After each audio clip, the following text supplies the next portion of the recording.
Now, where Chinese President Xi Jinping and Russian President Vladimir Putin are meeting for a high-stakes summit.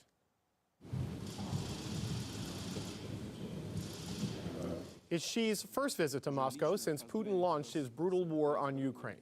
The two leaders were very complimentary of each other and signaled a deepening strategic partnership. The U.S. and Canada are highly critical of Xi's trip to Moscow. That President Xi is traveling to Russia days after the International Criminal Court issued an arrest warrant for President Putin suggests that China feels no responsibility to hold the Kremlin accountable for the atrocities committed in Ukraine, and instead of even condemning them, it would rather provide diplomatic cover for Russia to continue to commit those very crimes. China and China's leadership needs to understand the stakes here and needs to understand that Vladimir Putin is on the wrong side of history. Countries that choose to support Russia are supporting war criminals and a war crime. Ian Bremer is president and founder of the Eurasia Group and G0 Media. He is in New York. Mr. Bremer, good to talk to you again. Good to be with you. So just weeks before the war, Xi and Putin described the relationship between Russia and China as a no-limits friendship. And now 13 months into this war, the two leaders are talking about deepening their strategic partnership. So how should we interpret this meeting? Pretty badly. This is probably the worst week I've seen for U.S. and Canadian geopolitics in years.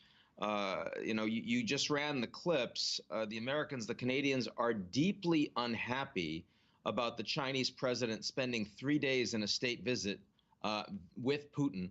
This is very different from back in September, the last time these two men met at the Shanghai Cooperation Organization Summit in Samarkand in Central Asia, when Putin was a little sheepish, when he had to say publicly that he recognized that China expressed concerns about the war in Ukraine. None of that is happening right now. No, this meeting comes on the back of Xi Jinping making unprecedented criticism directly of the United States, something he's not done in his 10 years of power.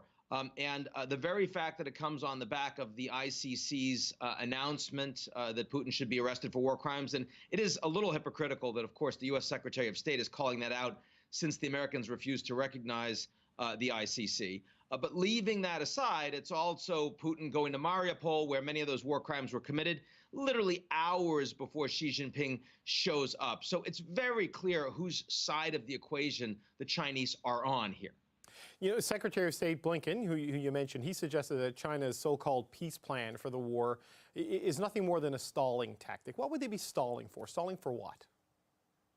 Well, there is a belief that this war over time will go more in Putin's favor, in the sense that the Americans are increasingly politically divided about how much support they should be giving to the Ukrainians. The 2024 election cycle, of course, a big part of that. So too, Trump as the Republican leading candidate for the nomination. And given that he is suggesting that the U.S. should stop providing this support for Ukraine, I mean, all of that, of course, redounds to the benefit of the Russians. I do think the Chinese are interested in allowing that to play out, but the Chinese are also interested in calling for a ceasefire, in calling for negotiations, which President Putin is prepared to accept, in part because he knows that President Zelensky and NATO cannot and will not accept it. And that's a big problem because, of course, it's not just the Chinese that would like to see a ceasefire. Frankly, it's almost the entire developing world, this so-called 12-point peace plan that the Chinese have put forward. If you didn't know the Chinese wrote it, it could have come from Mexico, could have come from Brazil, could have come from India, could have come from pretty much any of the developing countries in the world. And the Americans and the Canadians and NATO, they forget, given the extraordinary alignment, how many countries in the world do not see this war through their lens. Right, so just help me there understand from your perspective, what are China's strategic goals in terms of Russia's war in Ukraine and going there and doing this and prolonging it? Like, what's the long-term play here for Xi? Well, number one, they don't want the Russians to lose. It's the fact that as the U.S. and China relationship gets worse, the Chinese do see Putin as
as an important strategic partner, and they want to make sure that he continues to be able to function internationally, and that means not just as a rogue state from the perspective of the U.S. and Europe, but that Putin is able to engage with other countries around the world. And China showing up in Moscow normalizes Putin for so many countries that are continuing to do business with him. It provides a lot of cover. This is the second largest economy in the world. It's the second most powerful country in the world. So it really sends a very significant rejoinder to the Americans and the Europeans who have argued as if they're speaking for the world over the course of the last year of this brutal invasion. You know, when we see pictures of a Western leader sitting down with President Zelensky, the way we saw President Xi sitting down with Vladimir Putin today, there's usually military aid, humanitarian aid, financial aid coming behind it. The U.S. has warned of the possibility of military aid from China to Russia. Do you think we're inching towards that? Does this meeting accelerate that possibility? It certainly makes it more plausible. Let's keep in mind, part of the reason that Xi Jinping publicly criticized the United States is because the U.S. had intelligence that Chinese state organizations were starting to coordinate military aid for Russia. They were making that plan. And the Americans, instead of just discussing that with the Chinese privately, decided that they were going to make that known publicly in coordination with NATO leadership and the UK. And the Chinese did not like that. They felt like this was the same way the Americans treat the Russians, where they have intelligence on something they don't like, for example, the upcoming invasion of Ukraine, and they decided to call the Russians out on it. Does that make it more likely they provide military support? Well, I have two quick responses to that. The first is the Chinese do not want to be on the wrong side of American economic sanctions. That's why they haven't broken those sanctions to date. I would personally be quite surprised if the Chinese were to directly provide military support for Russia. But it's very clear the Americans and NATO do both believe this, that the Chinese are still trying to find ways to covertly provide that aid. If they think they can get away with it, they will. And that, of course, is the fact that there's zero trust in this relationship, the fact that the Chinese are considering acting in ways that would effectively make this a proxy war between the U.S., NATO, and China, that's a pretty dangerous position to be in. Where do you think this goes next? I mean, I think it's a loaded question to ask, I guess, but what comes next in this after she leaves Moscow? You're right. It is a loaded question. It was going to be an unloaded question until today's announcement that the Europeans have found another 1 million rounds of ammunition that they're able to provide the Ukrainians. I use that play on words advisedly. Fact is that Ukrainians were going to have a really hard time with their counteroffensive against Russia unless they got that artillery. That artillery is now coming. So first, where this is going is the Ukrainians, who presently have about 13% of their territory occupied illegally by Russia, are going to try to take some of that territory back as much as they can, probably starting in April or May. They'll see how it goes. The Russians have a lot more troops to fight with. They're not as well trained. They're not as well equipped. They don't have as good intelligence. That'll play out over the next few months. Obviously, the more land that the Ukrainians are able to take back, the more likely it is that Ukraine would be willing to then say, okay, we can talk about negotiations. We can talk about a ceasefire. To the extent the counteroffensive fails, it becomes much harder for President Zelensky to do that. The other question is, West, do you still have the same level of commitment and support? Is it as unified? How about the Americans? How do we look at the debt limit crisis? If the Americans can't pay for their own bills at home, will they still be willing to spend $100 billion on the Ukrainians? These things are all enormously relevant for Russia's staying power on the ground in Ukraine, as well as how the Ukrainians are responding to Western pressure. Okay, Ian Bremmer, always appreciate the insight. Thank you so much. That's Ian Bremmer, the president and founder of Eurasia Group. Good to see you.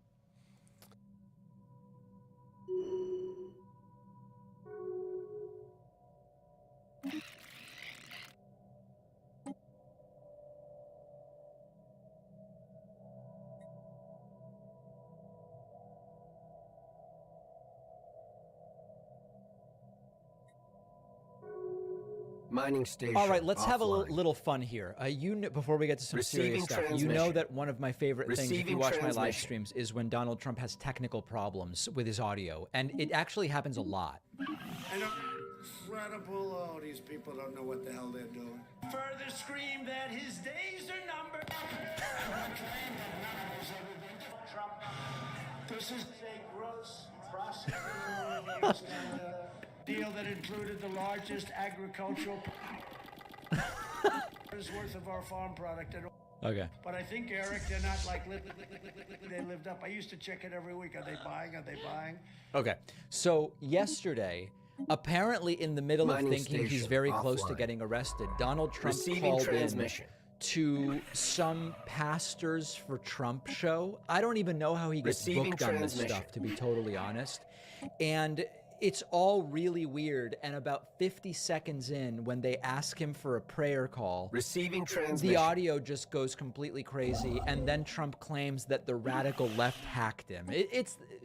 Let's just listen. Sustaining damage. And we are ready to introduce the President of the United States. By the way, the president, I thought the President of the United States is Joe Biden, isn't it? Donald J. Trump is coming on live with us, the 45th and going to be the 47th President of the United States of America. President Trump, welcome to Pastors for Trump National Prayer Call for you. How are you doing, sir?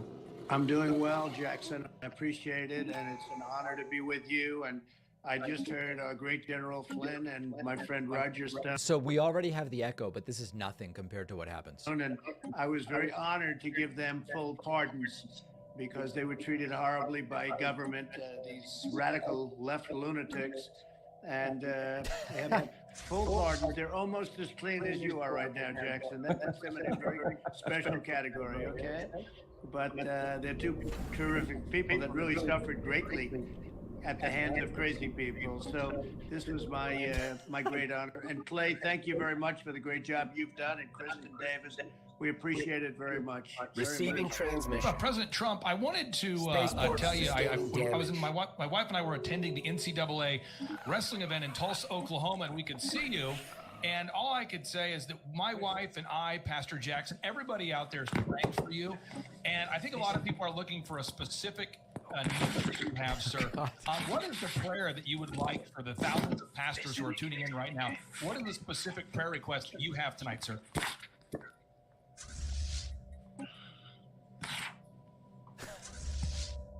Spaceport sustaining damage. Yeah.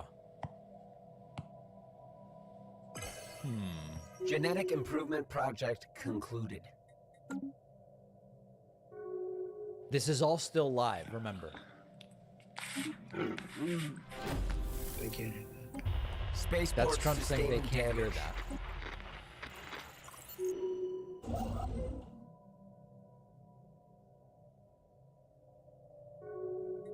Somebody's working on Research something. concluded. Very, very important stuff here. Some people thought maybe Trump got arrested and that's why he went quiet, but that was seemingly not the case. More Trump whispering. Spaceport sustaining damage. One of the hosts gives a thumbs up. And they're getting very, very close here to fixing the audio. Research concluded. It's not even really clear what the problem is because you can hear Spaceport Trump kind of sustaining breathing in the damage. background. Strangely Construction enough. project concluded. They may not have prayed hard enough for the audio anyway.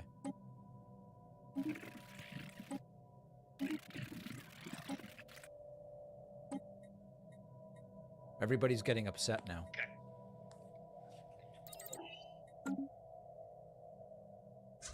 Can you imagine waiting all day for your interview with Trump and then this happens?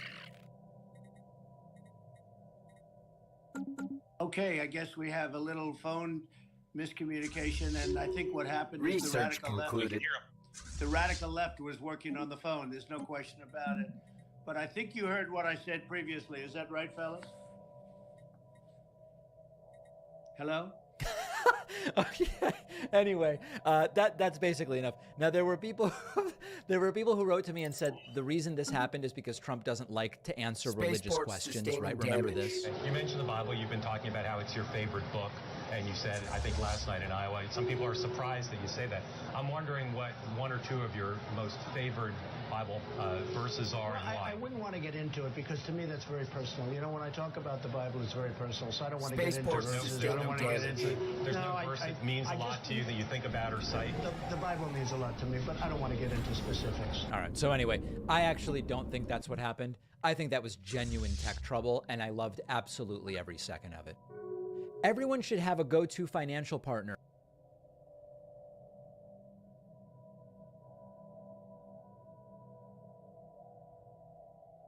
Initializing hostile engagement protocol. You want to see what happens when your brain gets infected by MAGA brain worms? Well, I have a voicemail for you today. It's been a while since we did one like this. Damage. We have a voicemail number. That number is 219-2-DAVID-P. Here is a caller suffering from very severe MAGA brain worms, a sad condition. I don't think ivermectin or hydroxy will cure it. Hey, Mr. David White-Gill, Pac-Man Libtard. So that's Mr. David White-Gilt Pac-Man Libtard. I know it was hard to hear. It sounded like White Girt, but that's what he said. I can't wait till we get attacked in California or New York or Florida so you can... Spaceports sustaining so damage. all the men can say that they're all females as soon as we get attacked. Right. And then no... All the men will say they are females when they get attacked so they don't have to serve in the military. But as far as I knew, women did serve in the military. Who's going to be able to fight because everyone's a female using your logic because An you're alien a empire has white established guilt communications. card. So interestingly, a lot of my haters say I'm not white because I'm Jewish. This is a really interesting thing, actually. There is disagreement on whether Jews are white because the right-wing neo-Nazis love to say, no, Jews are not white. But the right-wingers who don't like Jews because Jews generally are quite progressive, one of the most progressive voting blocs, love to say, Jews are just privileged white guilt white people. That doesn't understand. Oh, I can't wait. Yeah, that's what it's going to take for libtards like you. You guys are going to... Oh, it's going to take a attack on the homeland for you guys to realize that the genders are going to go into their actual roles. Men are going to be men, women are going to be women. It's going to take that. Only for you white guilt libtards that are ruining the world, trying to socially engineer everyone. Oh, God, it's going to be... Oh, it's going to be next level. All right, so this guy seems very excited about an attack on the homeland that he believes is coming. I don't know how you cure that. I'm not even going to weigh in. I don't know how you cure that. We have a great bonus show today. I won't even tell you what's on it because it's so explosive, but I hope you'll join me. You can sign up at joinpacman.com, and you will instantly get access to the bonus show. Initializing hostile engagement protocols. Striking hostile station.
Construction project concluded.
Shipwreck studied.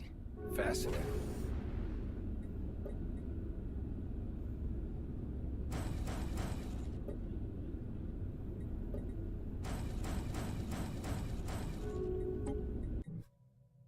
Research concluded.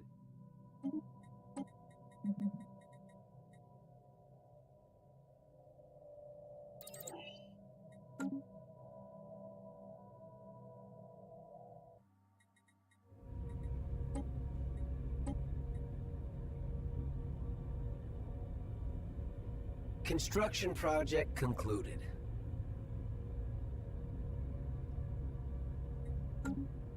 Special project concluded.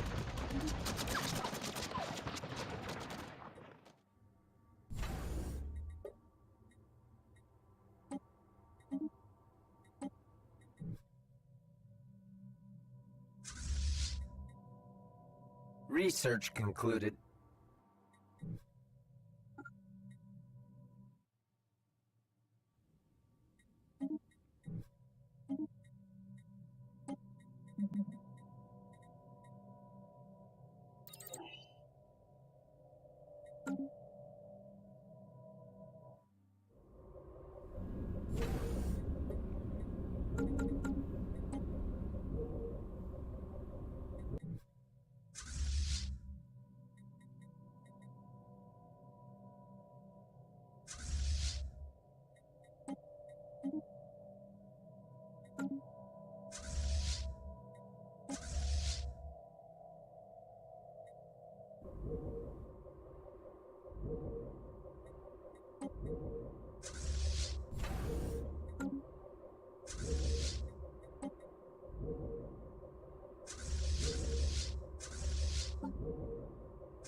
Research concluded.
Let's get back to, here's Russell Brand having lunch with Ben Shapiro. Somebody told me that they were doing this. I'm so glad my mic just wasn't working this whole time. Oh my God. That they recognize. It is apparently, this according to Brandon, concluded. who is emailed Oh, me. us, Look, I made it in there. listener Brandon. It is the Alchemist Coffee Shop in Fort Lauderdale. It looks nice, but the chat probably not so much. The amount of credulousness that Brand seems to be experiencing when he speaks to right-wingers is just shocking. You mean given conviviality? Yeah, that's another word for it. I mean, like, he doesn't extend that to, like, say, MSNBC, which he says is the exact same as Fox, just on the other side. I got an email from, we got an email from a Brit who did not have much good to say about Russell Brand, and that this was, his career had been flailing, and he perceives this all to be a career move. I don't know. I think Russell Brand's just lost. He has no real ideology, and this is just sort of his interesting way forward for him. This is his art project. I mean, I'm looking at the stats on human happiness, and that's not what I see across the West. I'm seeing rising, but put aside the suicidal ideation, I'm seeing fewer people than ever in married relationships, which marriage actually correlates pretty highly with happiness. Fewer people than ever having kids. Fewer people than ever even in a relationship, period. Right? There's another double espresso. Thank you that that's happened, because look at how much I consume. Even as a, thank you very much, as even in recovery, consume, you. Well, you're a high energy dude. You're a high energy dude. So. How would we do with them marshmallow tests, Ben? No, we're going to leave these 2 marshmallows here. Yeah, I mean, it's, yeah. But if you wait 5 minutes, give me those marshmallows. Where are they kept?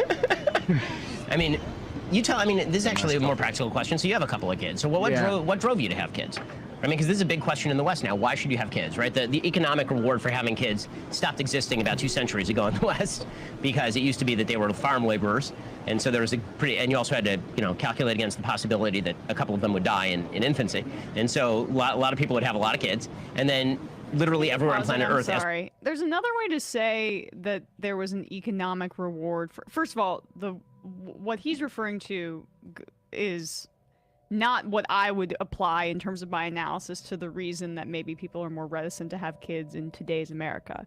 It's not that there's not an economic reward for having children. It's that there is a incredible strain on your resources because we have gotten rid of our social structures to such a degree. Income inequality has become so rampant that supporting children financially and being responsible and doing so makes it's a lot more difficult. And of course, for Shapiro, it's like a pathology among the left in the West, when in reality, it's just like an obvious response to more dire economic circumstances because of conservative neoliberal policies like that Shapiro has advocated for. And so there was and you also had to, calculate against the possibility that a couple of them would die in infancy, and so a lot of people would have a lot of kids, and then literally everywhere on planet Earth, as prosperity goes up, childbearing goes down. And so the question becomes, in a very prosperous society, why have kids? So I understand why I have kids. I wonder what's, you know, who knows what invisible social pressures were at work, but I do know that I also felt like that I was lacking in purpose and meaning in my life, and a sort of like a vacancy and a sort of a hum that I felt like, you know, when I think of them now, particularly in their absence because I'm away working, the love that I feel, I can't even. When you're with them, I agree. When you're with them, you're like, go to bed. You're like, go to bed. Get out of my life. As soon as you walk away, you're like, oh God, they're the best. They're so. I mean, you know what he wasn't lacking was millions of dollars with which to raise a child. Yeah, he didn't need a financial incentive to have kids because he's a very famous, wealthy person. He had more time than he knew what to do with. And so then they have the luxury to just be like, oh, they're accents to my life, as opposed to, you know, sources of stress if I can get food in their mouths. And then Ben Shapiro at the same time says, no free lunches in schools, because that's degeneracy. Yes, of course. And of course, it also sounds like his wife does all the work around the house. Well, we know this from the previous segment, yeah. Is there any more to this? Yeah, let's just hear.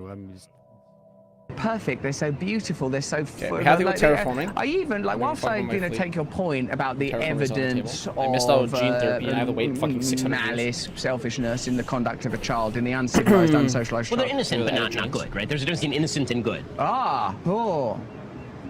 Let me think about that for a couple of minutes. This is so insufferable. I can't. It really is. Like, amazing. we're not. I mean, I know it's for him about politics, but this is just like I don't love when people's just individual therapy sessions are copy and pasted onto like political content. That's what that is. I mean, I'm glad that he found meaning and loves his children. That's great. That's great. Sure, yeah. we really don't need more food. The clip I found boring. Yeah.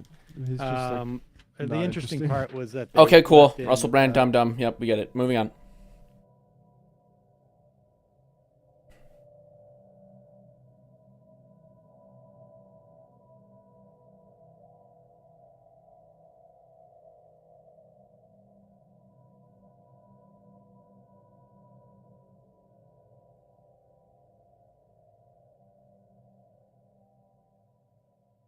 This is absolutely the best. I hope you enjoy this. So yesterday there was a protest or a rally in Lower Manhattan near where presumably Donald Trump would be arrested and booked if indeed that happens.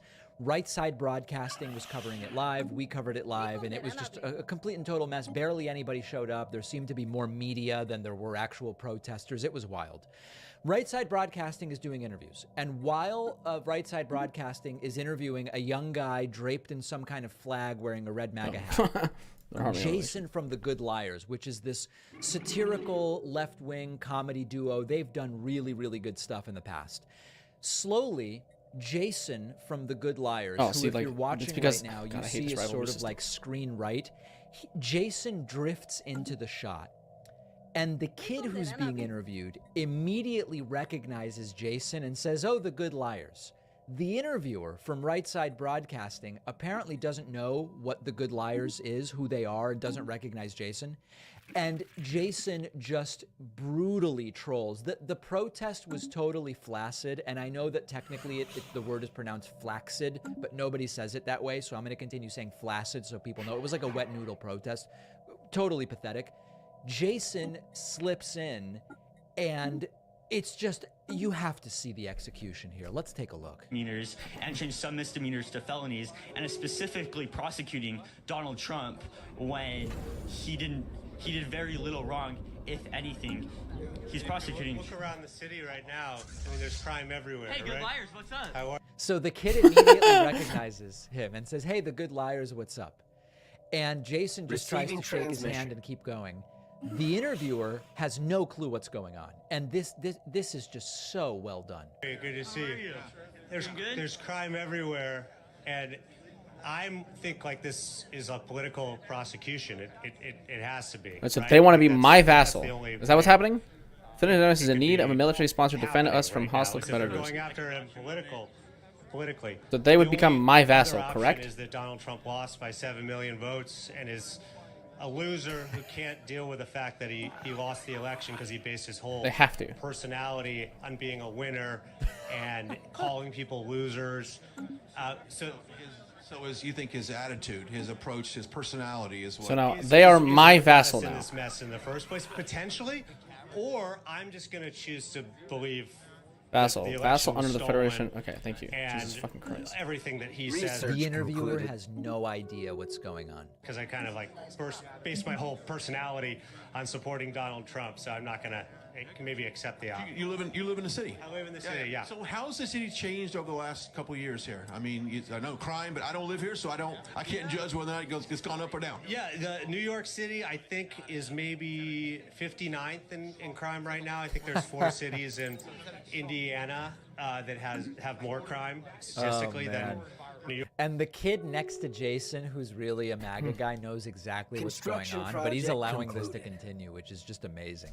York does, yeah, exactly. So I haven't really noticed a lot of crime, but I do see it on Fox News. They say it's much more dangerous now. I haven't seen it. I haven't seen any more crime. So like maybe it might not be true, but I'm going to choose to believe that it is true because I did see that on Fox News. Yeah, of course, because whatever you see on Fox News is true, right? Yeah. Well, and just like CNN and MSNBC, if you see it on cable news, it's got to be true. Donald Trump said CNN and MSNBC are fake news. That's right. We got to use the fake news. Okay. Yep. Okay. So, and then just one more clip here, and this is just so brilliantly done. He's asked to weigh in about like the size of the rally, and he also slips in some good stuff here. So, I mean, what's your take on this so far? I mean, there's a lot of people out here. Yeah, it seems like there's a lot of media. I would say it's basically all media, and I guess there's is it Braxton? Braxton, and then I see another guy with the flag. It seems like there's about 10 Trump supporters here, but mostly the rest are media. Yeah. Oh man, this is just absolutely fantastic. And the other really funny thing in general about this is that Trump sort of like asked supporters to be ready to protest or whatever the case may be. They're not seeming like that willing to do it, interestingly enough, except a few did go out front to Trump Tower. And I think it's quite literally 5 people and a woman blows. So they're asking to become my subject, correct? Fuck. Right? Yes. They are my subject. Okay, dude, this is so confusing. That must have happened. So there are 1, 2, 3, 4, I guess 5 or 6 people, 2 holding Trump 1 signs, and 1 woman blows a shofar, and that's what they were able to sort of coalesce at Trump Tower. This is starting to become surreal, as if it hasn't been surreal for the last 6 days. It is unbelievable what is going on here. And that's not even counting what Donald Trump Jr.'s last 24 hours look like. One of our sponsors is Zippix Nicotine Toothpicks. Don't you think it's time you stopped putting smoke and vape oils in your lungs? Zippix Toothpicks are a convenient way to curb the nicotine cravings. Zippix toothpicks are super discreet. You can use them anytime, anywhere smoking and vaping aren't allowed, including flights, sporting events, in restaurants. They're available in 6 different flavors with options of 2 and 3 milligrams of nicotine. If you're not a nicotine user, Zippix also offers caffeine and B12 infused toothpicks. Zippix has already helped tens of thousands of customers ditch the cigarettes, ditch the vapes. They might be able to help you too. If you're a smoker or a vapor, give Zippix.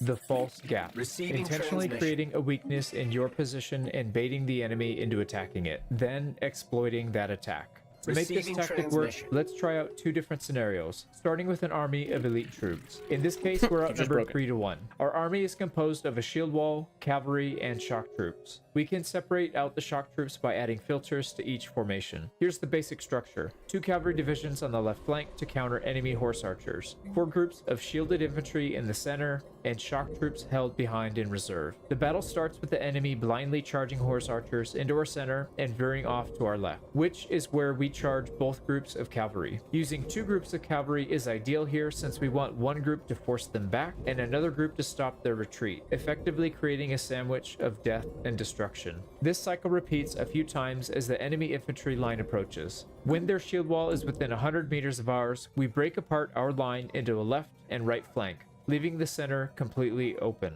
This is the false gap.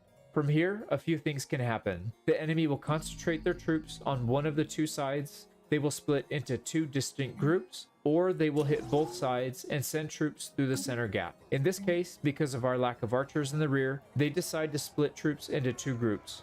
Now we send our shock troops crashing through the center to attack both newly created flanks. One big problem with this tactic is our shock troops become vulnerable to their enemy archer line in the rear. To counter this, we can send any available infantry forward to attack their archers, or we can direct our cavalry to help out. In this case, we send our elite cavalry to tie them up. As their line thins out, we can even curl our flanks inward to surround them, creating a pocket. The rest of the battle consists of our side destroying hopelessly outclassed troops as their elite division was smashed in the first engagement, and they are left with little more than peasants for reinforcements. The second battle was much more difficult. Both sides have comparable quality of troops, but the enemy outnumbers us by about 40% and has a distinct archer and cavalry advantage. In this case, we use our pitiful group of 10 archers to hold the center of our shield wall, with 2 smaller units covering both flanks. This will reduce casualties from both horse archers and cavalry charges from the side. Finally, we hold a single division of cavalry in reserves.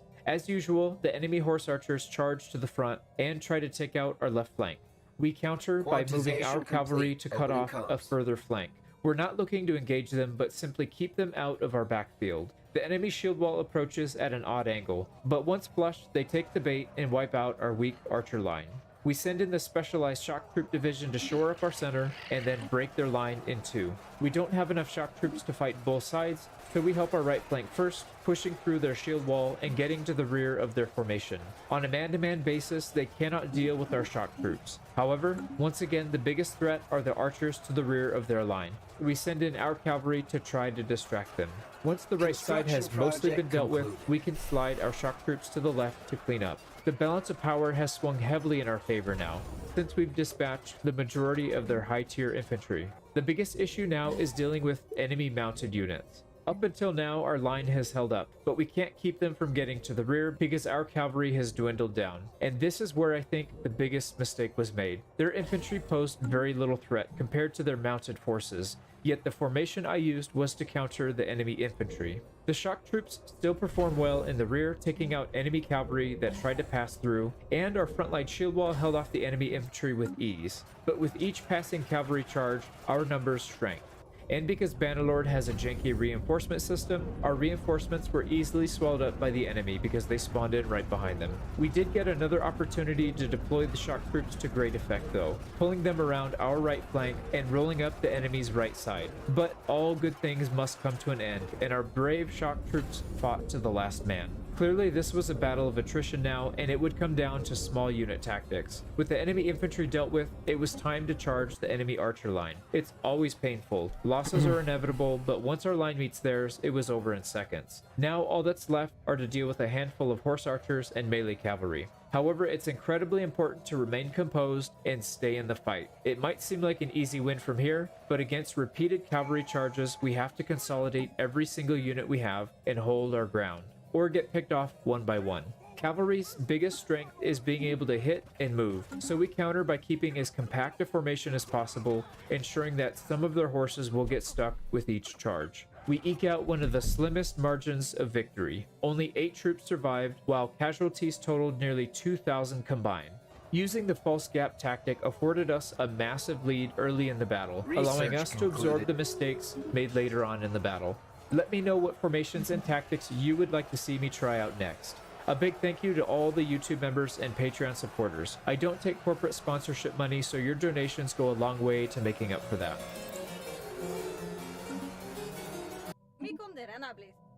Oh.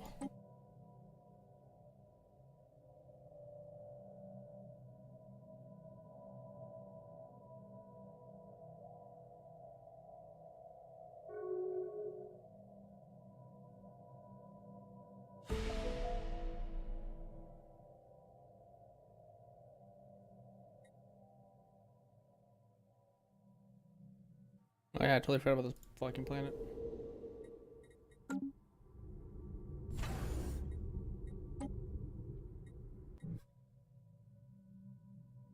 Research concluded.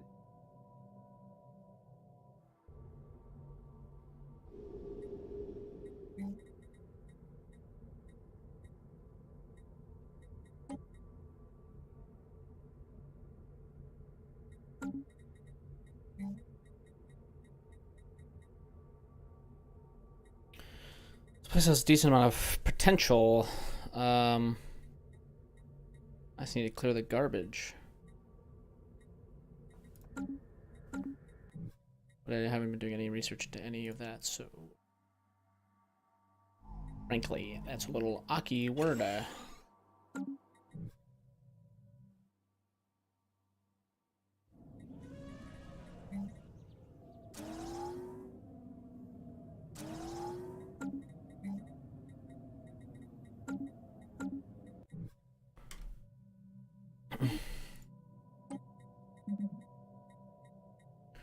Drive, network movement, cold fusion reactor, improved.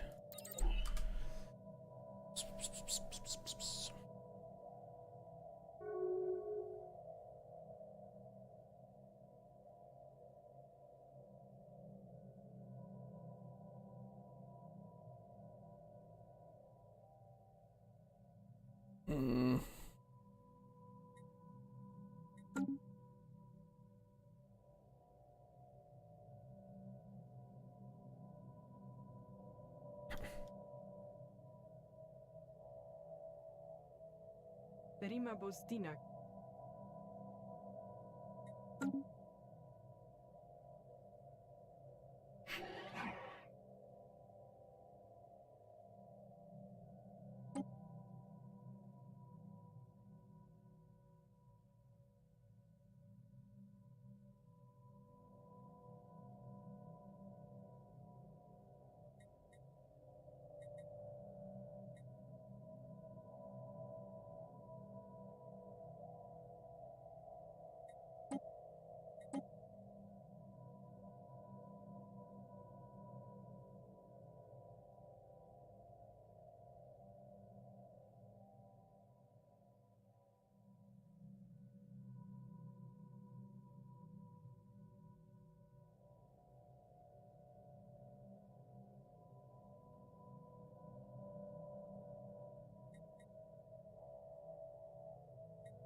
Unshielded life signs detected in deep space.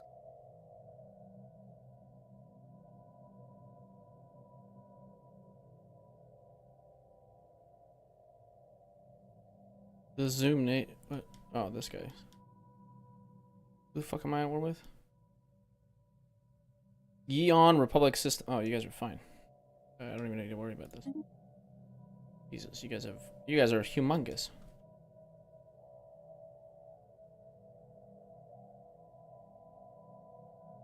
Humongous. Should I go claim some random fucking territory? Is that the joke? Oh, the influence cost is just super. Okay, that's why. Never mind. Influence cost is Unshielded whacked. life signs detected in deep space. Unshielded life signs detected in deep space.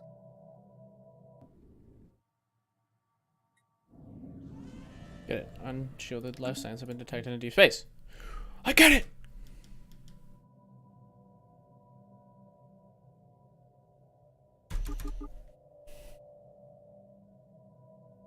Construction project concluded.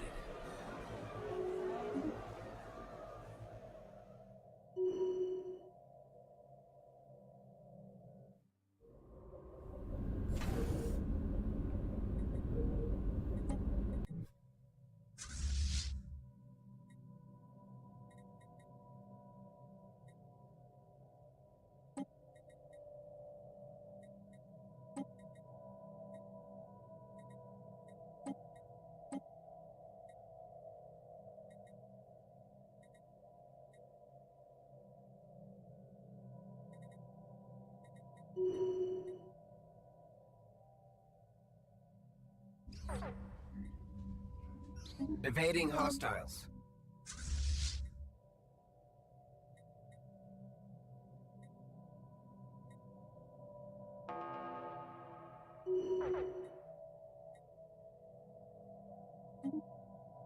So, actually cringe.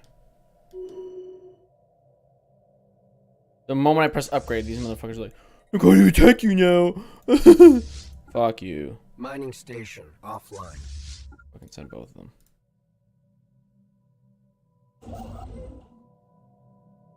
So, Unshielded life signs detected in deep actually space. cringe. Initializing hostile engagement protocols. Yeah, fucking kill.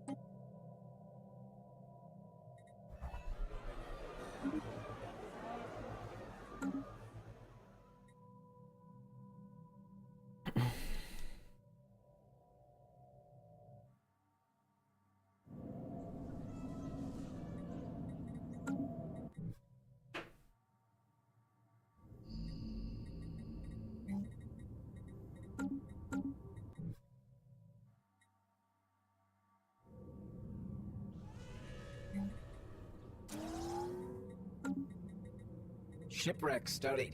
Fascinating.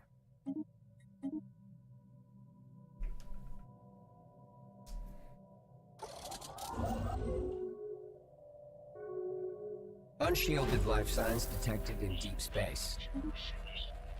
Fleet enhancements supplied.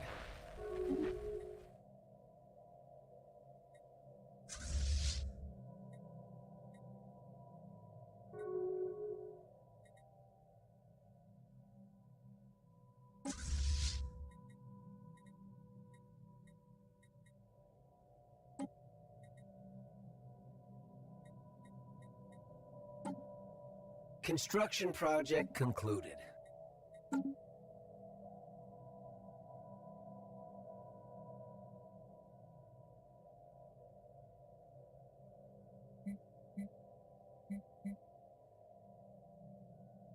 Research concluded.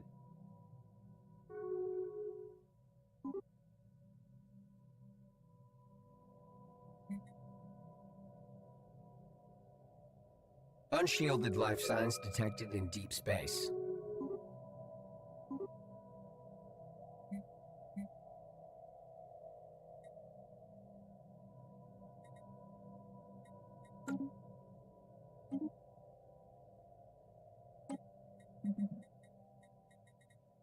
Don't care. Habitat, don't care. Alloy nanoplants, alloy processing facilities. Low gravity, mega refineries, mineral purification. This. I know that's like kind of like my lowest thing. If I could boost that, that'd be useful.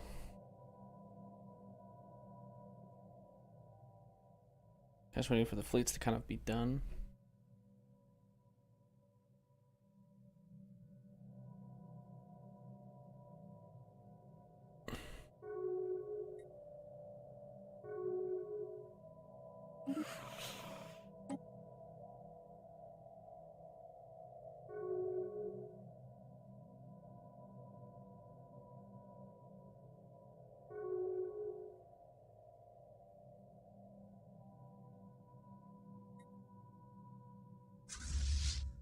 So these fleets, let's go to fleet manager. This 9th fleet, like what's going on here? Why isn't this like building? Be fine, okay. Oh, 10 of these. I want a destroyer and a cruiser. I want at least 2 of these. Maybe 3 of them. Maybe 4 of them. 4, 7, 10. Done. Okay, reinforce. Run out of cost. What the fuck? 7,000. They have one massive fleet, whereas my Finnu Dynamics losers have no fleet.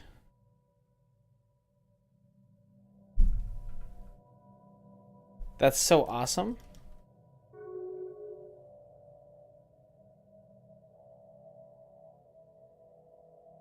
That's so totally not terrible. Oh, they're building a small... Oh, okay, they got a small fleet.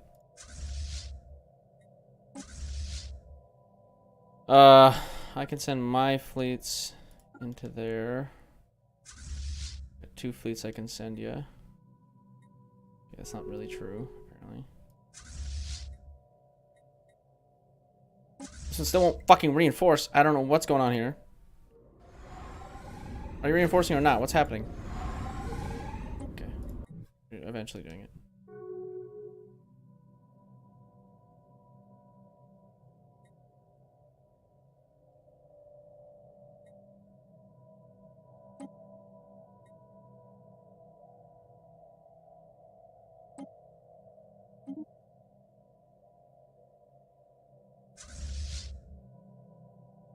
Unshielded life signs detected in deep space. Suddenly that fleet got stronger. Nice. Good to know.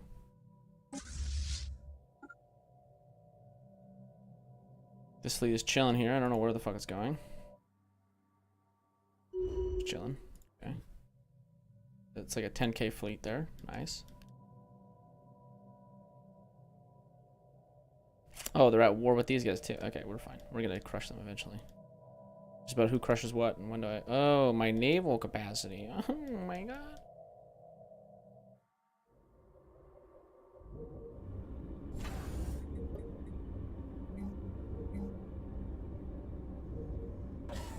No, this does not need a transit hub.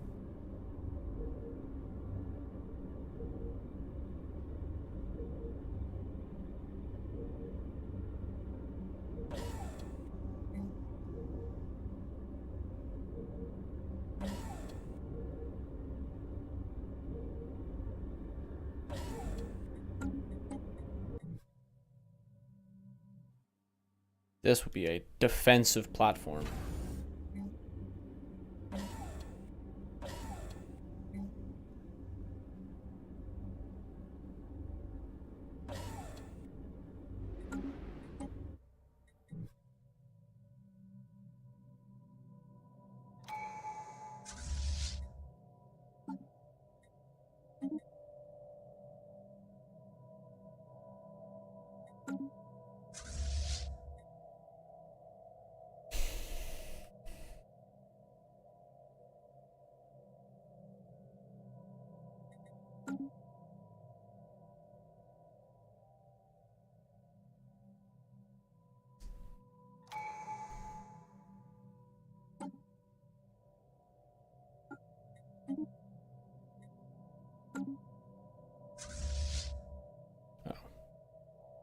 Yeah, arguably that was the wrong equipment to grab right now, but it's fine.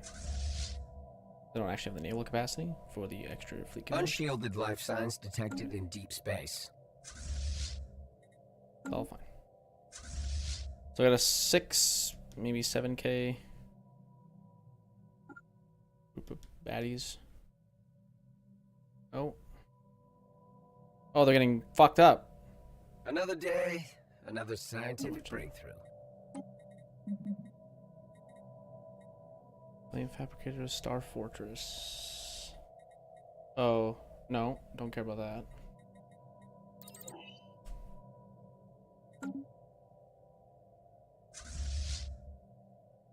this even fucking building? Oh my god, it probably wasn't. Oh my god. Oh my god, I have to blow my brains out.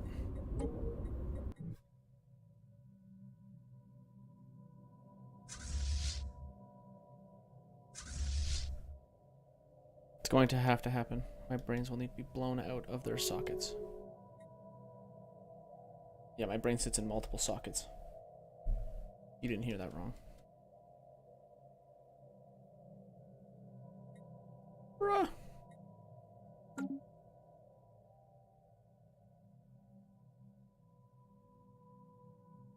Construction project concluded.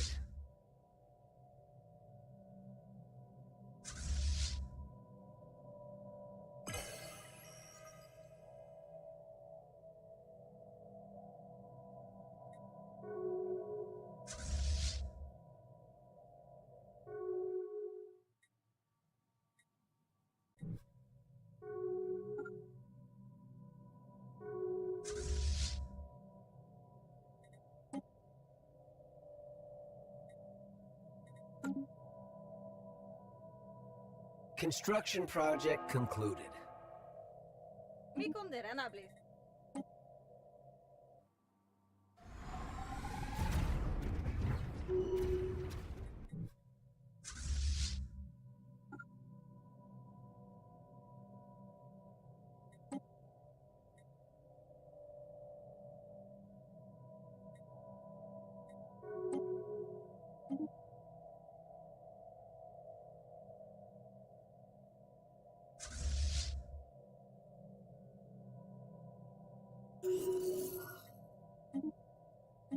Striking hostile station. Bro, what is... Can I... Jesus Christ.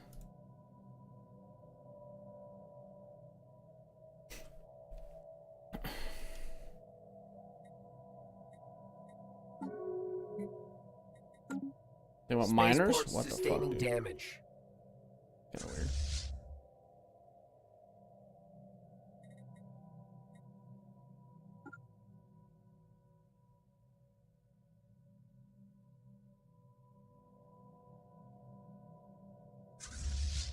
Spaceports were...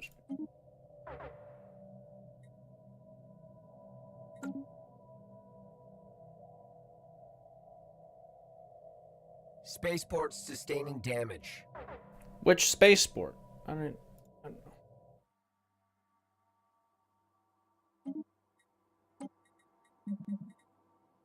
Armors, Grand Embassy, naval capacity from... Oh.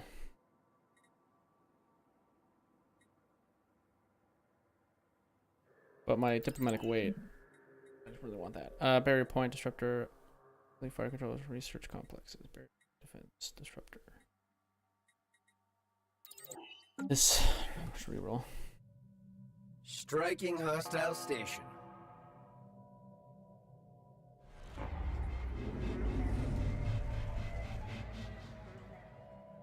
Okay. Oh, you're tiny little. Oh.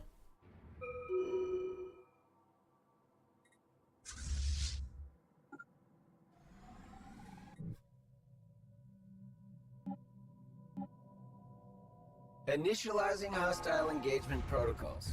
Unshielded life signs detected in deep space.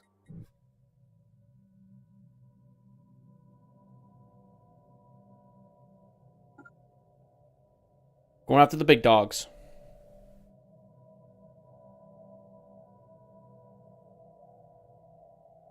No, maybe not. Hold on. Don't go after the big dogs. Unspent civic points.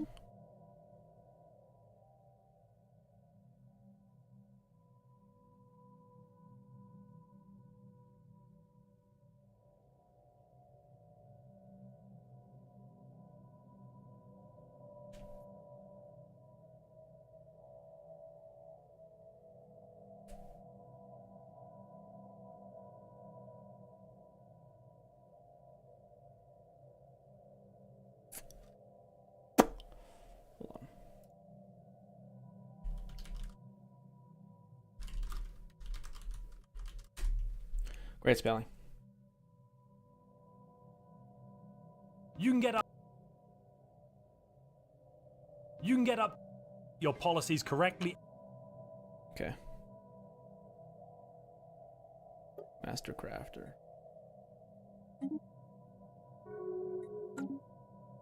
Money. Okay.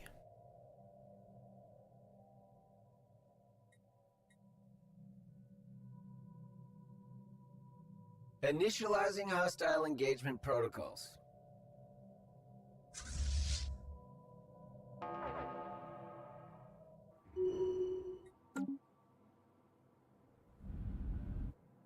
Striking hostile station.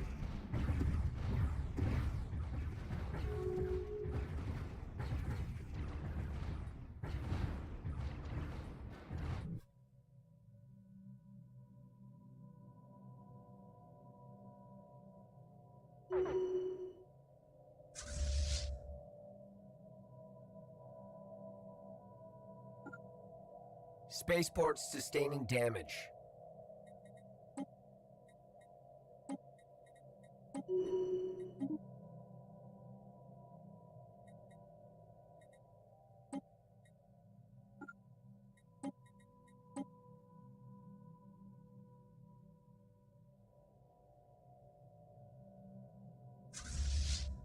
Unshielded life signs detected in deep space.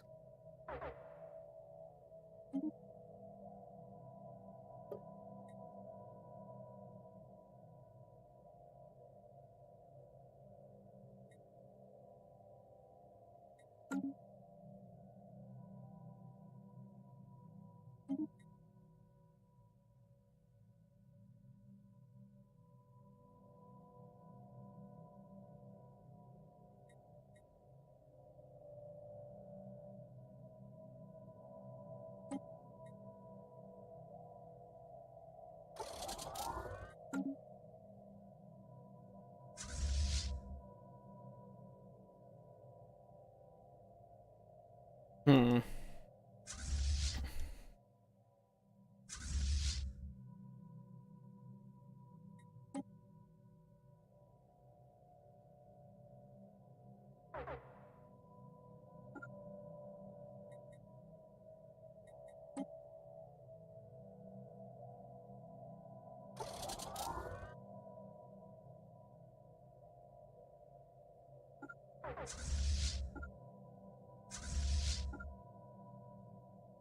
Maybe both me here and the ding ding boom. Oh, oh, is this gonna be the big battle? Will this be it?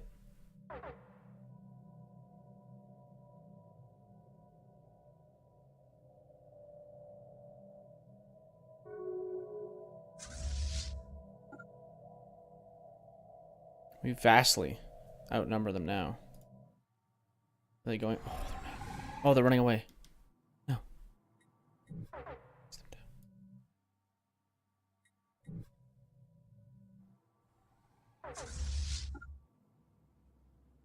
Unshielded life signs detected in deep space. Station Damn it. sustaining damage. Go, go, go. Unshielded life signs detected in deep space. Oh, they're jumping back. Initializing hostile engagement protocols.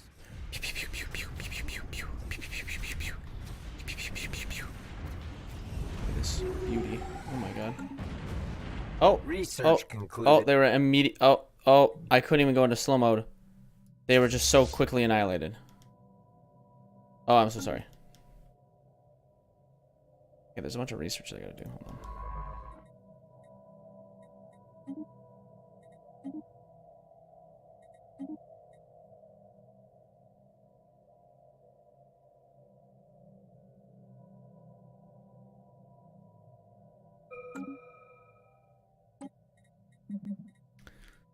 Energy Nexus, Advanced Shields, Improved Reactor Boost, Sophisticated Ionizing Elements. We'll go with that. I don't know what that means. A leader died. Oh. Initializing hostile engagement protocols.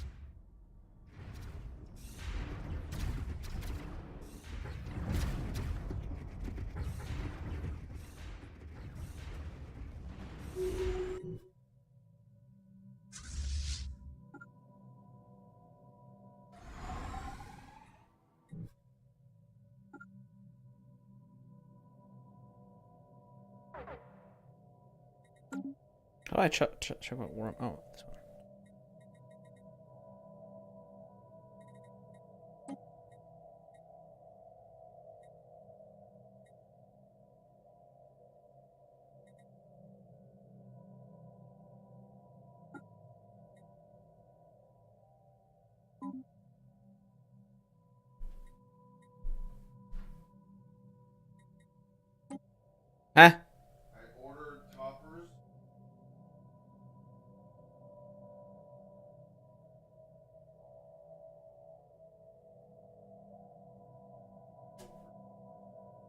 Okay. Yep. Where does army come from? Station sustaining damage.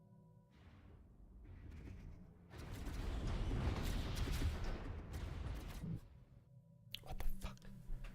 What the fuck? This is blasphemy. What the fuck?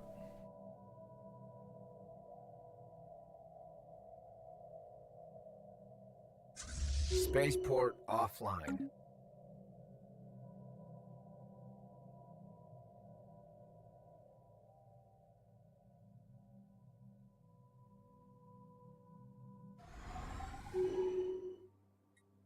No, they're trying to leave. They can't be allowed to leave.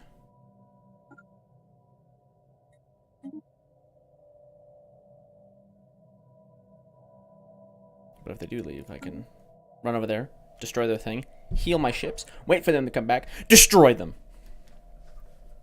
Spaceport sustaining damage.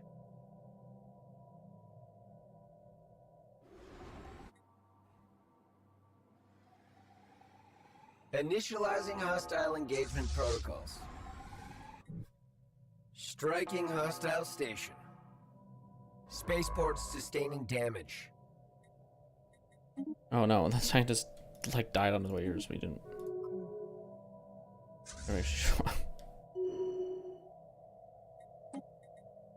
No, repair here. You can't. Initializing hostile engagement protocols. No, you can't. Oh, just keep murdering. Keep murdering. Yes. Yes.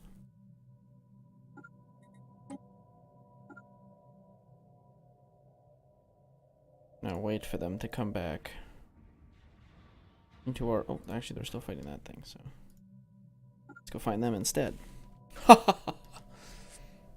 We must destroy them. Initializing hostile engagement protocols. Spaceport offline.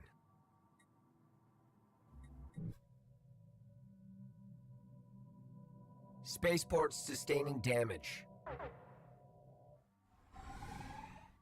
Initializing hostile engagement protocols. Oh, they're getting vaporized. Oh.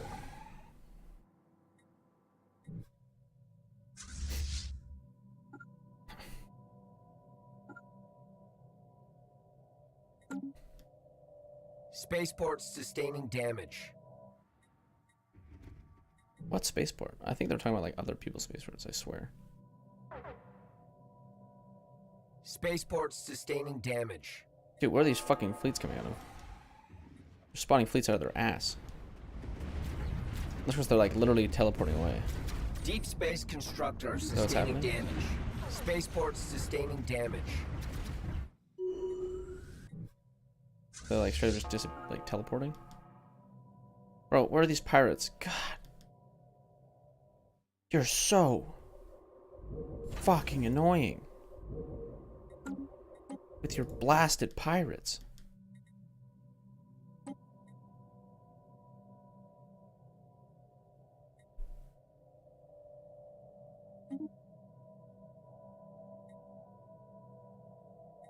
They're at 100% war exhaustion.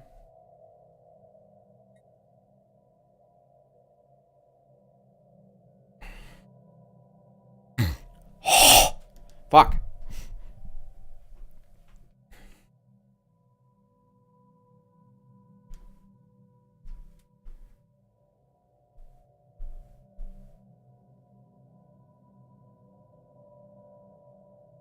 Spaceport sustaining damage.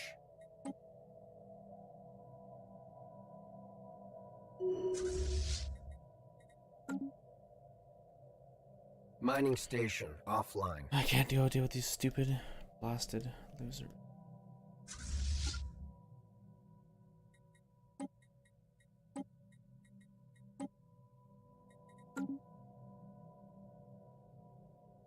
Mining station offline. Initializing hostile engagement protocols.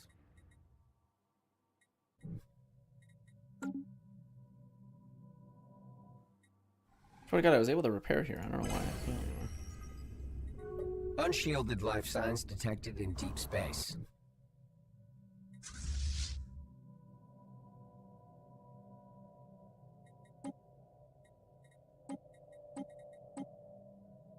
Oh, okay, I can. Spaceports sustaining damage. Research concluded. Yeah, stupid Bernard Star fucking losers. Yeah, I know.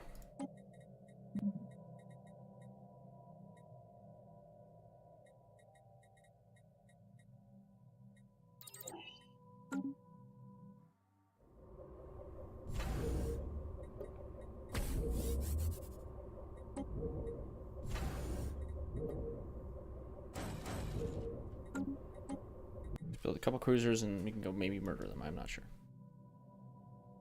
They're really annoying now. Spaceports sustaining damage.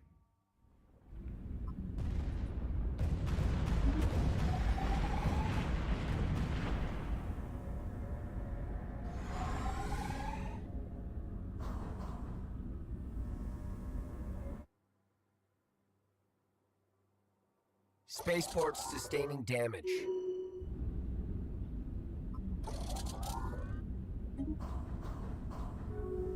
Unshielded life signs detected in deep space.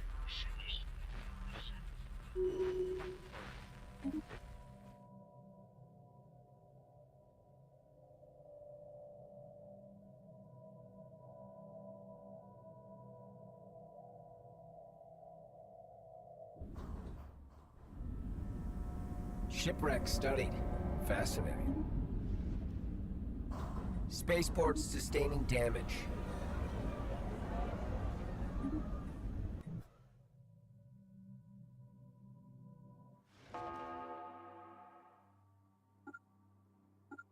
Spaceports sustaining damage.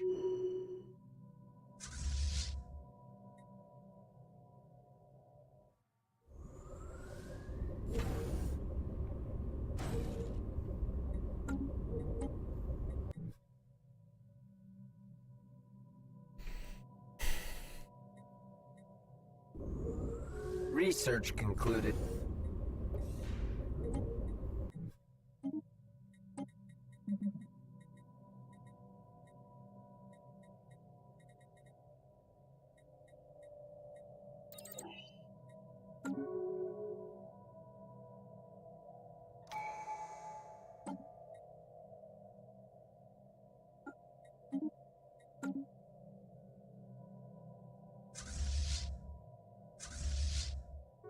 Spaceports sustaining damage.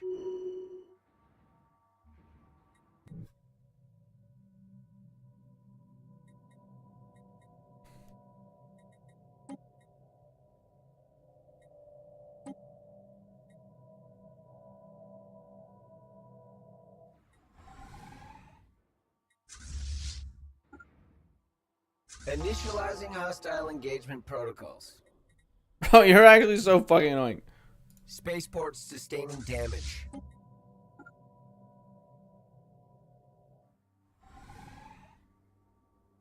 Research concluded. Spaceports sustaining damage.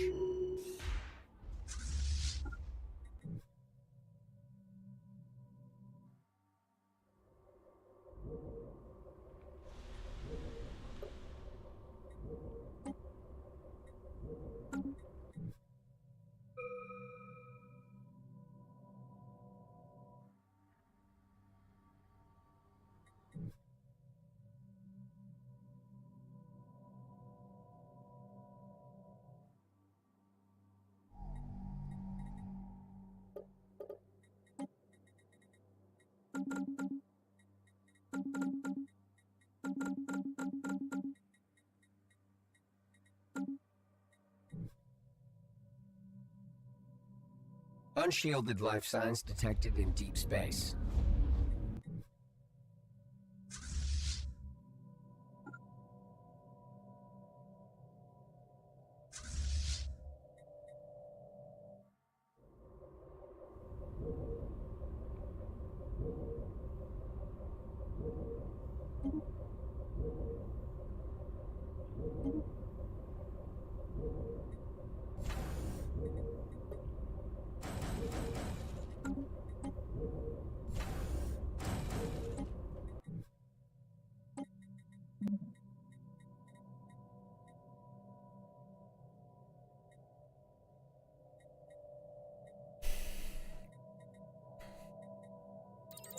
Spaceports sustaining damage.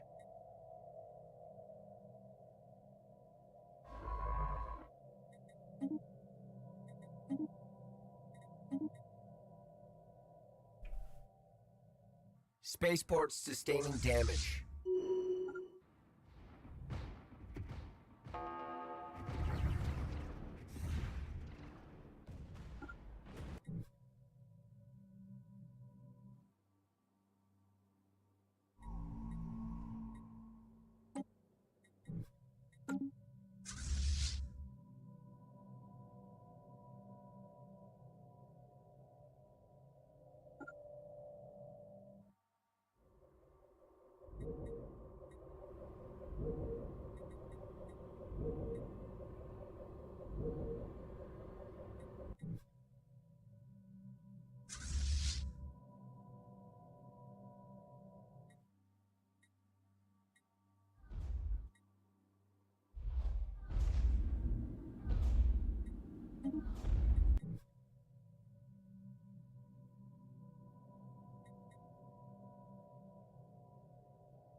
Good luck.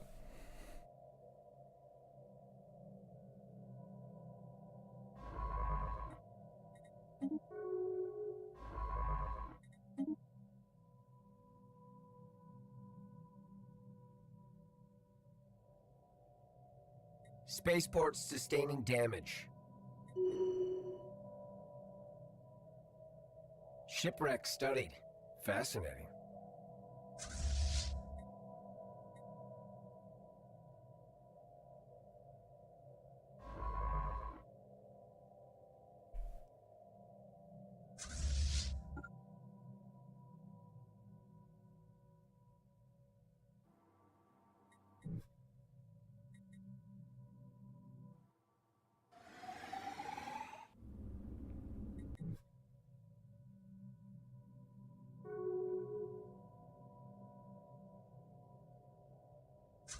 Spaceports sustaining damage.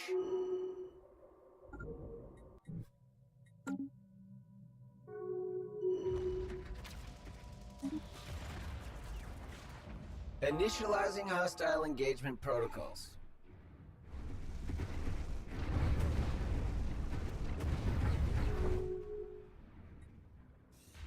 Unshielded life signs detected in deep space. Spaceports sustaining damage.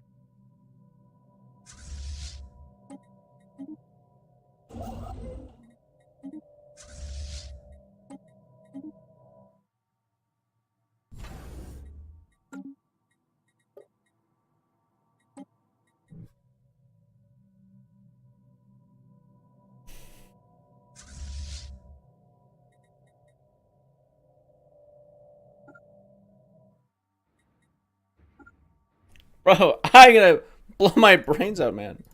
Come over here, go over there, come over here, go over there, come over here, go over there. Research concluded. Spaceports sustaining damage. Shipwreck studied. Fascinating.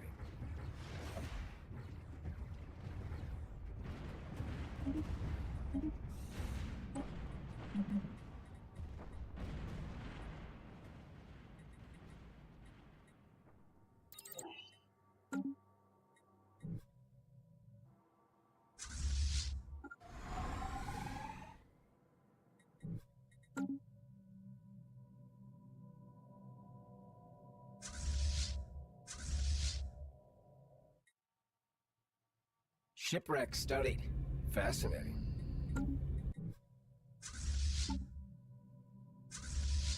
Spaceports sustaining damage.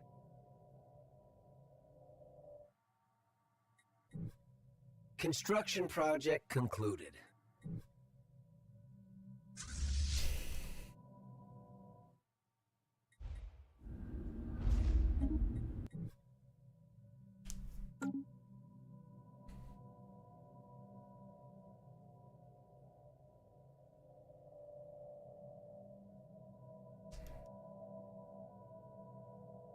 Shipwreck studied. Fascinating. Construction project concluded.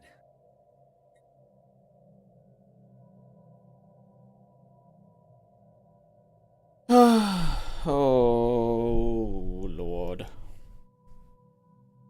Oh, Lord Lifton.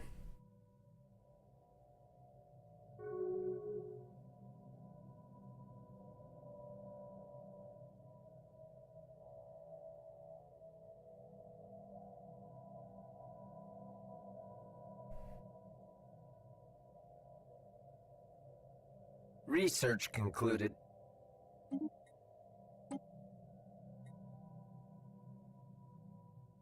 The fuck did I immediately?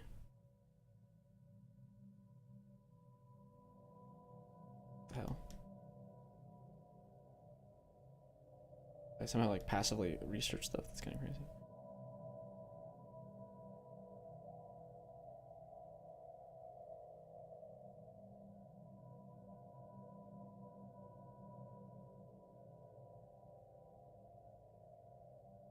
Research concluded.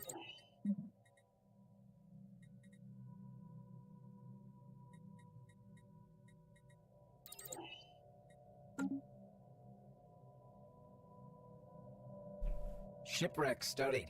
Fascinating.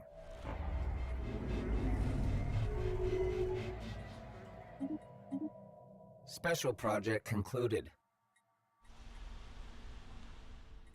Why is crime so fucking high? Criminal underworld, crime lord. Yo. Oh, governor? Like, I don't even know.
Shipwreck studied.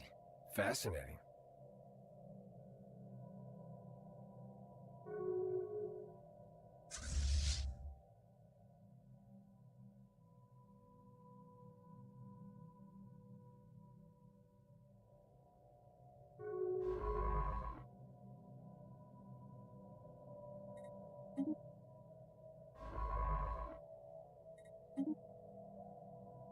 Research concluded.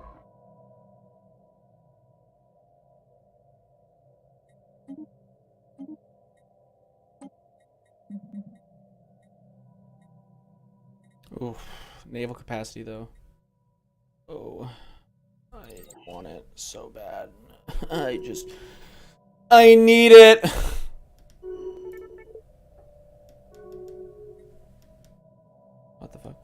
Victory.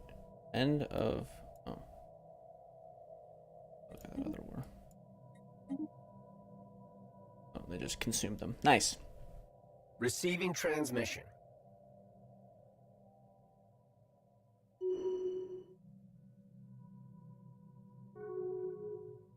Mi conderables.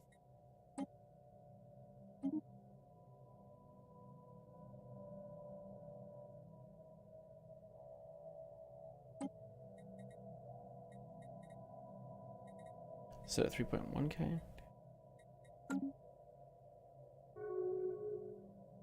One day I'll become humongous. Humongous. Humongous what? Oh.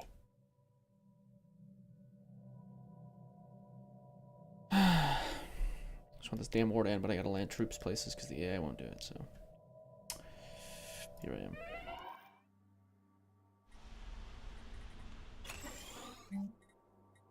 Okay, this, I want it to be what? I wanted it to be something important. Embassy complex, that's right.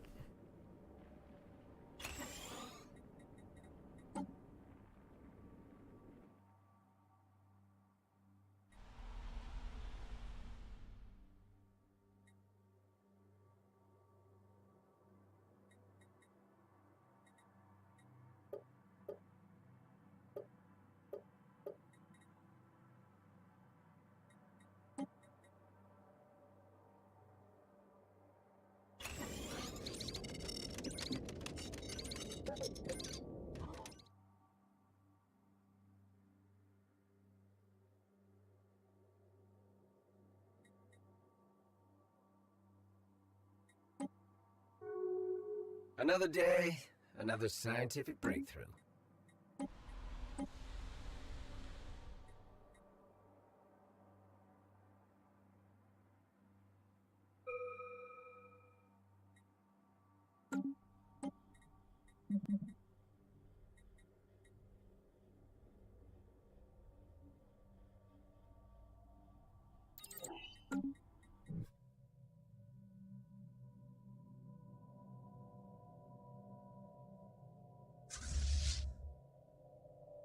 Holy, take your time, bud.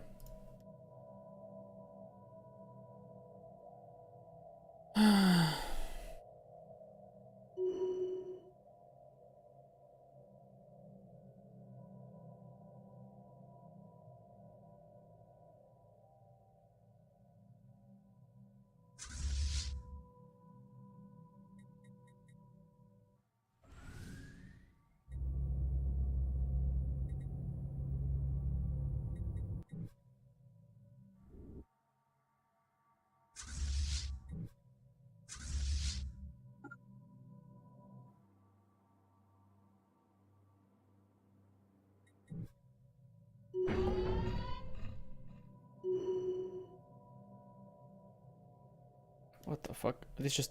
Do I own these now? Who the fuck owns this? I own it.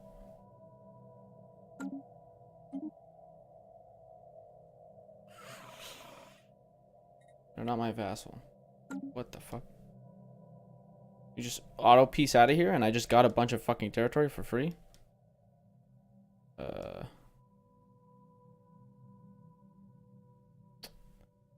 Okay. Okay. Okay. Receiving transmission. Mi conderables. And they want to become a subject. Yes, you may become my subject for sure. For certain.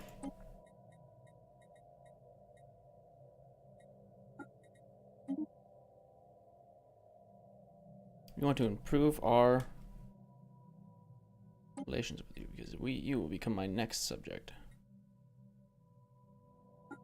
You guys are too weak to even matter anymore. We don't need an envoy towards you.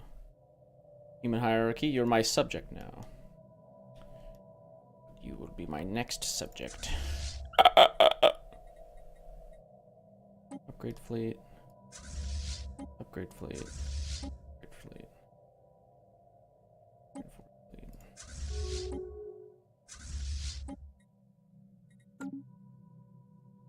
And once that's all done, I'll go back in and change stuff. Actually, I should send them all back to Earth to do this. Everyone just go back to Earth, please. Because here I'm gonna have more shipyard.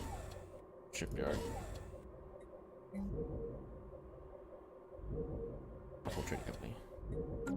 Blah blah blah. Okay. New branch office.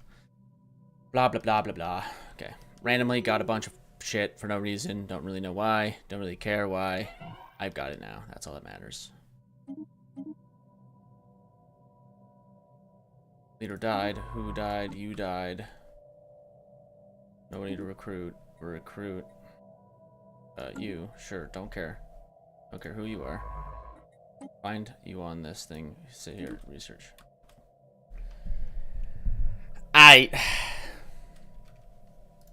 Self-powered TV busted. Behind the television, you can see that there is a microsonic energy device. This box.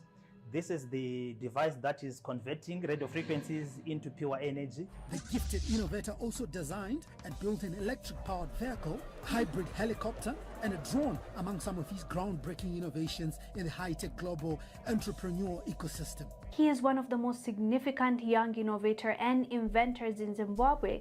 Maxwell Sanguluni was best known for developing a green power generator which can produce electricity using radio frequency. This comes after he recently unveiled a self-powered TV that does not need a socket to operate. And he is now in a hospital in intensive care unit because according to his staff, he was poisoned, and they said they have been receiving threats and messages from people. They call them the clean energy or oil mafia, the people that have a lot to lose. The human ability to believe stupid stuff. If he continues with his invention, they are going to get out of market, and they don't want that. Like, this man is a genius. Obviously, stupid stuff is impressive. Most impressive. In one of my last videos, we watched Johnny gushing about how the US military was seeing UFOs on a daily basis. To me, what's actually more compelling about what this guy just said is because we were seeing these so much. He is saying that these pilots have been seeing these things, essentially all the time. Wow. Yeah. Like, yeah, I get it. The translucent cube thing is like more tantalizing, but like the fact that these pilots report seeing these UAPs, these UFOs, all the time, day after day, week after week, that to me is more compelling evidence that we need to evaluate here. And this was an immediate case why they were real and should be looked into. While missing the kind of obvious thing is if they're seeing them on a daily basis. How come the best pictures they can get with the most advanced military in the world is Fuzzy Blob recorded on potato? The public has been able to see several astounding images of what certainly qualify as UFOs. You know, and this is after they were swarming destroyers. Videos recorded by U.S. Navy personnel have added a new layer of evidence to the current national debate about UFOs. For the first time, radar images recorded inside a Navy ship have confirmed the presence of several unknown objects that swarmed around the ship for hours. Sir, there are 6 of them. Bearing 215, range 150 miles. God, a dozen more of them. And despite being swarmed by UFOs, the best video they could come up with was out of focus plane. So following this theme of believing the most ludicrous claims based on the flimsiest of evidence, someone recently sent me this. Apparently, a guy has invented a TV that harnesses energy from radio waves and uses it to power this TV. First in the world. Oh yeah, I've got like so much more. Oh fuck, true. Where a television is powered with Dude, why is it? Oh, the Forge video evidence for it is much better than Johnny's UFO footage. And I was immediately taken back some 15 years to the Zimbabwean witch doctor, who not just claims she can make oil seep from rocks, which is, you know, actually kind of where oil mostly comes from. No, she can make refined diesel ooze. Cannot set colony designation on capital. And what did the president of Zimbabwe offer to her for this miracle? Of course, 2 head of cattle and 3 buffalo. And if it was true that magic could really do this, it would completely revolutionize Zimbabwe's position. And so they gave her a load of money to do more of it. It turns out magic wasn't real, because there are some remarkably robust rules about reality. Things like, for the most pedestrian things, conservation of mass. Stuff doesn't just appear and disappear, let alone specific molecules like diesel. But hey, if there's a clearly a 1,000 rule. chance Jesus that Christ. they're right, it could change the world. I'd say more like 1 out of 1 million. So you're telling me there's a chance? Yeah! And therein This will lies be the rub for an all urban of these. world? The hook that these scams rely on. It's a low probability, high payoff gambling. Now, a sane person, of course, will happily tell you that there is 0 chance of a miracle happening. But the calculations are still enticing for people, especially for people who want a shortcut, an easy button. You know, you need people who are desperate for something, people who are thirsty for something. They're basically every get-rich-quick scheme you've seen on YouTube. Of course, they can't work. Yeah, and for the crypto people out there, no, you're not all going to make it. In fact, it's one of the cruelest twists of irony that the only get-rich-quick scheme that actually works is selling get-rich-quick schemes that don't work. I mean, the general framework is simple. You just need to identify something that people are desperate for and tell them there's a shortcut. In this video, we'll take a look at the Hyperloop, the brand new method of transport brought forth by the entrepreneur and billionaire Elon Musk. But it would be for a fifth mode of transports. I have a name for it, which is called the Hyperloop.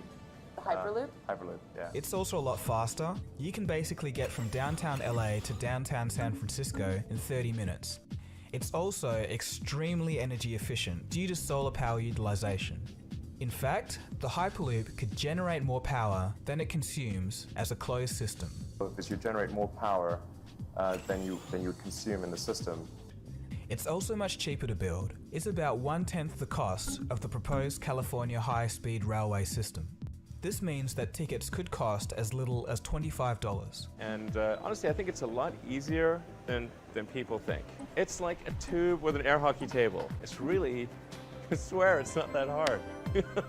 And of course, like all shortcuts, this one will completely revolutionize everything. And that's why they don't want you to know about it. Now, you know what happens in the world when somebody offers free energy, right? But let's say for 1 second, Maxwell Chikumbutso's inventions are actually genuine. Can you try to imagine what sort of change they'll bring to the world? And can you imagine how many other businesses will probably go broke? It's basically the Nigerian princess scam.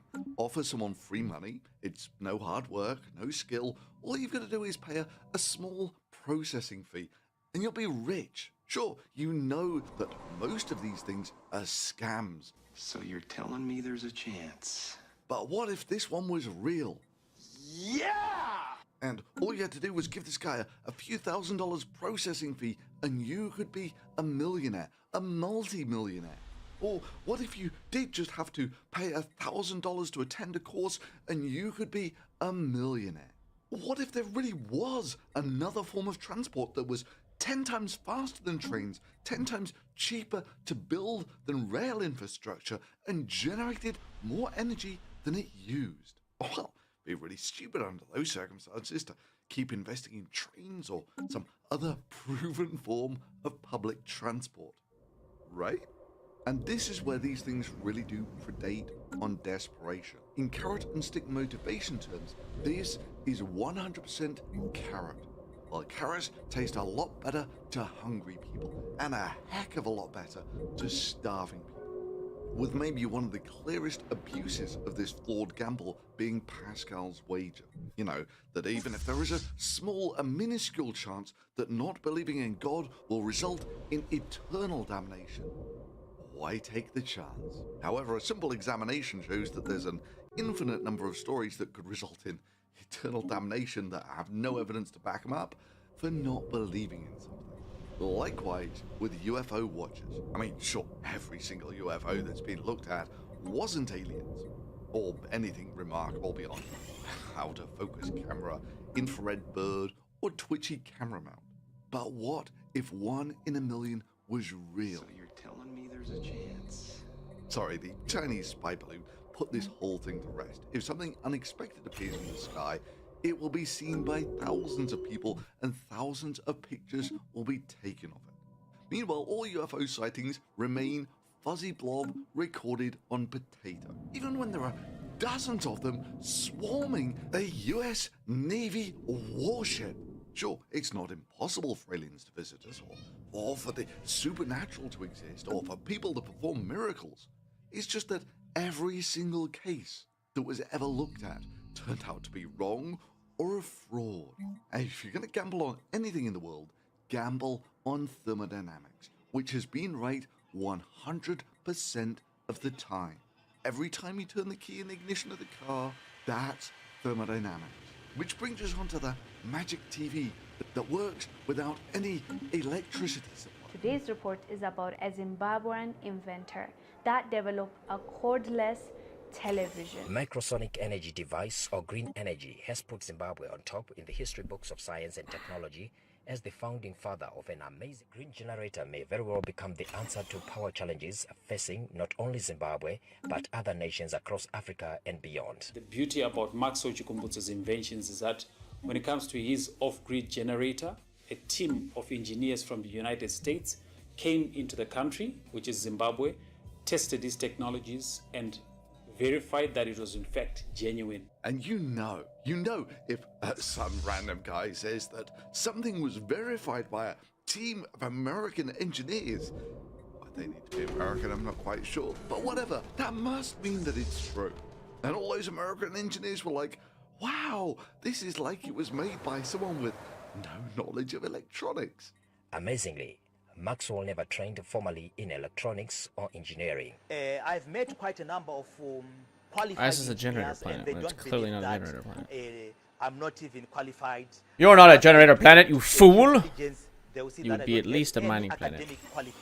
Doesn't anyone notice this? I feel like I'm taking crazy pills! Nothing! You've done nothing! Nothing! There's only one explanation for this. This must be from God. Chikumbutso is not the typical scientist. He dropped out of school aged 14 and says he's developed his blueprints through research and visions from God. Personally, I feel like his inventions are in fact genuine. Everything that I've managed to do until today, it came directly from God. Now, imagine starting a company in 2009 and close to 14 years later, the company is still operational and you're dealing with fake products. Try doing that in the real world. Oh, I got one better than that. Imagine being in business for 15 years with a company talked up to almost $10 billion, like say for instance with Theranos, which of course then went broke because it turns out they couldn't do any of the things they claimed they could do. And I'll be honest, compared to Maxwell's claims here, their claims are eminently more plausible. Why is it that when it comes to inventions that are coming from Africa or technologies that are emanating from Africa? Chikumbutso, he's claiming a scientific breakthrough with this green energy technology, an electric car which he says converts radio frequencies into energy. There's always like a lot of questions. You never hear it when, let's say, people in Asia or in Europe, other parts of the world, they don't get questioned the way that things are questioned when it's in regard to Africa. Yeah, let's see. African inventor claims to violate conservation of energy. Construction project concluded. Is the African part. Not Receiving sure, transmission. but let's roll with it. I'm always skeptical of when an African inventor invents a car that can drive forever. Which makes it the first electric vehicle in the world that drives without needing recharging systems. That looks suspiciously like a Toyota Argo with some flashy business decals. You see, this is the thing. Claims of UFOs and miracles, or ghosts, and claims of free energy devices are incredibly common. And of course, if true, would have amazing implications. I don't know if I just bought. Level, I just bought a bunch of food, lit it on fire. Deal with Research concluded. applications for something that has a 100% track record of not working. So, They just put him into a category saying perpetual motion device. Okay, let's finally get some tile In unblockers. patents, anything that violates the laws of physics is not an industrial applicable solution. They classify it as a perpetual motion device. It's okay. We're dealing with humanity here. I have faith that humanity will do the sensible thing and not invest millions. Luis Kupenala, a South African-based Angolan businessman, has poured millions into the project. I thought this was incredible, and this is a Zimbabwean, this is an African brother that is doing this, and this is not his first invention, by the way. Another day, He is also known another for scientific innovations such as helicopter, electric cars, green power generating machines, and drones that are now in use in South Africa. Last year, Chikumbutso Research was concluded. reportedly poisoned in the US. He had to spend a month in hospital. To make matters worse, Chikumbutso was reportedly informed by one of his top advisors that there were 5 Mexican hitmen that had been hired to kill him. Who are you? The Free Amigos! It's really sad to see this bright mind now laying in a hospital fighting for his life just because he wanted to change the lives of many, because he wanted to offer people cheaper access. Zimbabwean inventor Maxwell Chikumbutso is reportedly living in fear, all because he wanted to give the world free energy powered devices. Hey guys, welcome back to the channel. This is Master, the ZimTech guy. And I openly ascribe my debunkings to be totally inspired by Grabthar's hammer. By Grabthar's hammer, I shall avenge you.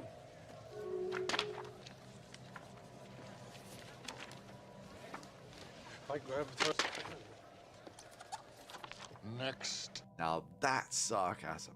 And I too have been through a lot. You see, it's only through the innate truth of the hammer By Grabthar's hammer. that I survived being poisoned by a horde of invisible rampaging ninja genetically engineered cyber monkeys hired by the establishment South Moravian Illuminati drug cartel. And when the establishment South Moravian Illuminati drug cartel is trying to poison you with invisible rampaging ninja genetically engineered spider monkeys, you know that you're on the right side of history. And for those thinking, there's absolutely no way you could have the self-powered TV inventor living in fear with 1/3 hits. Let's take a quick look at this, shall we? We, as African nations, need to protect and support these brilliant individuals. He should publish the blueprints online and make the technology open source. I knew this was going to happen. There was a guy who created a technology that created the ability to run cars on free energy. They bought the patent from him and put it on the shelf. Yeah. Remember that thing about patents and perpetual motion machines? When I see the clip of this man showing off his self-powered TV, I literally said to myself, this guy has a target on his head. I hope he pulls through and protects himself at all costs. May God protect this man. I think his inventions are real. He's a remarkable man that needs protecting. It's unfortunate that great minds and assets enduring this in his own motherland. When will Africans and their leaders wake up and recognize and protect their blessings? This young man should have some form of protection from the government. Shameful to say the least. And it just keeps going. Protect this brother at all costs, especially when the creator of the heavens and earth gave him the ideas. According to Maxwell Chikumbutso, all of his inventions were inspired by God.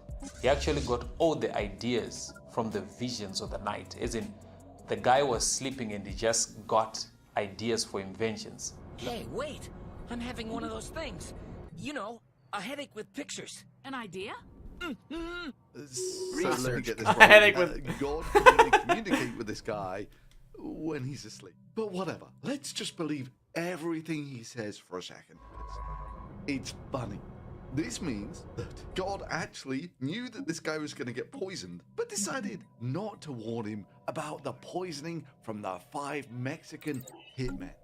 Look, back when I was debunking stupid conspiracy theories about 5G and the coronavirus, I did the obvious experiment and put one of the most powerful transmitters I had. So here I've actually got a pretty powerful fleet enhancement supply.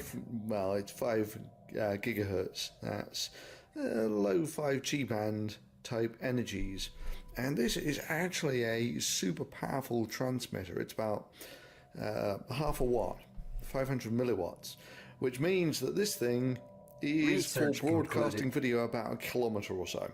And did the obvious experiment of putting that transmitter next to a block of cheese. Now, the radio transmitter transmits something fairly similar to microwaves that you use to heat your food. Here you go. No! Boom. Here we go. 30 seconds, 15 seconds. Oh. I need the gene clinics. It is now. I can't miss those again. Oh, that is so awesome! Oh, so it's you actually see the penetration at the corners. That is amazing. So that's the most power you can get out of your microwaves is by heating stuff up. I did the obvious thing. So you put your radio transmitter next to the same block of cheese. And the reason you can't see really anything on the thermal camera is because everything is the same temperature, which is awesome. That's how it should be at the beginning. You can see that the transmitter is mostly cool at the moment. Awesome. So that's half an hour of whacking it with a fairly powerful 5 gigahertz AV transmitter. So it really does look like it's just one slice in, and that's basically it. So the penetration of the 5G is, oh yeah, you see him. He's actually been cooked. Look at that! I've actually heated a piece of cheese up by about 1 degree Celsius over half an hour. Meanwhile, if I let go of it, you will see that in revolt. My fingerprints will do that in seconds. Right, this just gives you some idea of the sheer power of a decent 5G transmitter. And there was almost no heating. Sat right next to the transmitter, absorbing everything. That's almost all the energy this thing's giving off. And this man says he's got a TV that can turn that barely detectable energy into a power level that can run TVs. Oh, hell, not just TVs, it can run tens of houses. Our machine, the one that we demonstrated, it is a 50 kilowatts. That energy can power about 10 houses, high-density houses in Zimbabwe, according to ZESA. It can run tens of houses, hundreds of houses. But it is his green generator that will shift the way science is working and revolutionize the country's energy system. When we say you have done a half a megawatt from a radio frequency, it doesn't make sense. But when we demonstrated the machine, people, they saw that surely the machine is working, because a half a megawatt can power around plus or minus 200 houses. So you can see what it does from a radio frequency. And to make this even more comical, behind the television, you can see that there is a microsonic energy device, this box. This is the device that is converting radio frequencies into pure energy. What the hell is going on with the heatsink and fan there? Usually you need a large heatsink for passive cooling. You don't put a tiny little fan on it. Or if you do put a fan on it, it's usually a comparable size to the actual heatsink. I mean, what I'm guessing is going on here is that looks remarkably like a power inverter. You know, those things that you get to plug into the 12-volt supply in your car and give you 240 or 120 volts AC out. And what do those look like when they're stripped of their fancy dressing? They look like this. You know, minus the heatsink that you've got to put on. In fact, gosh, this looks remarkably like just a regular power inverter that could, say, run a TV off a 12-volt battery like this, which is something you might power a remote-controlled plane with. Could such a battery provide enough power to run a television? I wonder if 14 years ago Thunderfoot has anything to offer on this. Okay, this is the deal. I've got a car with a flat battery, and I'm going to try and jump-start it with this, which is a model plain battery.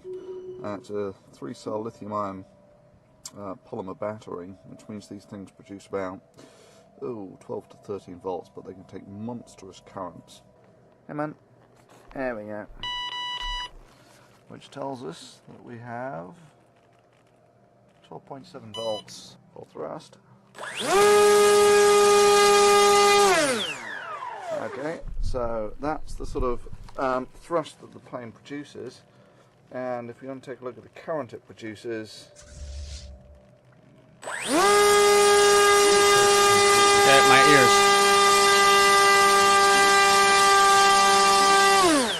So that was peaking out at about 40 amps.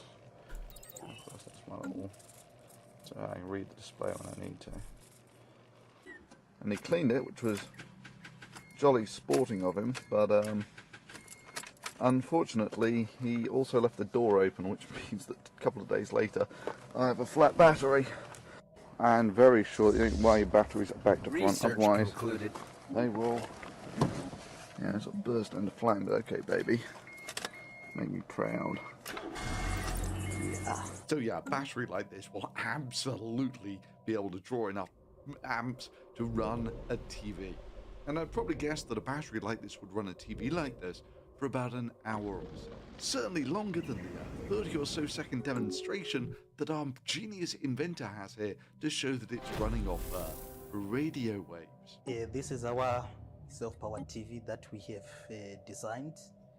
The first in the world to have such kind of a technology, where a television is powered with a radio frequency. So as you can see right now, I'm detected in deep powering space. this television. So this is the first television in the world that uses self-power to say. It is all in one. You don't need to put it on electricity or on solar panel or anything. Yeah, for about an hour, until the batteries run flat. Then, probably a different story. And that's today's video. If you really enjoyed it and don't want to miss out on more like it, maybe consider subscribing to the channel. And as ever, if you really like the work of this channel and want to support it directly, you can do it through Patreon. And, thanks for watching.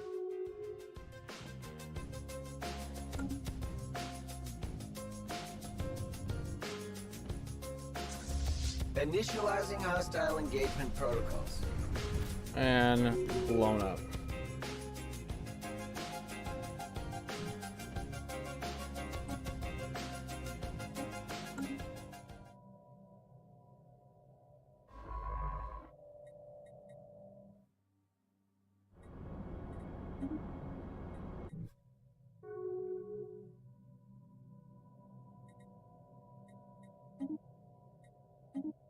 No, survey the system first.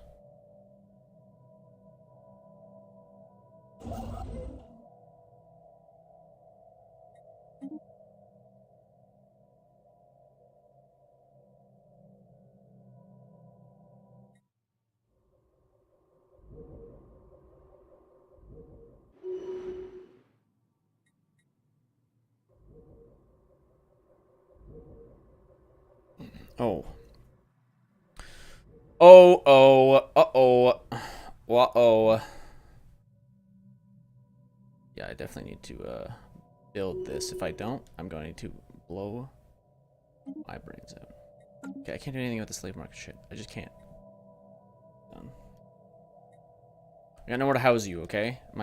Once I colonize this fucking planet over here, I'll save your stupid dumbass.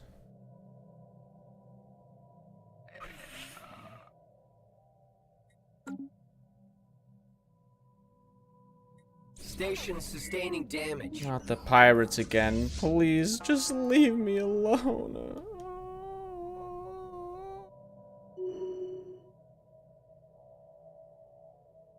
Research concluded.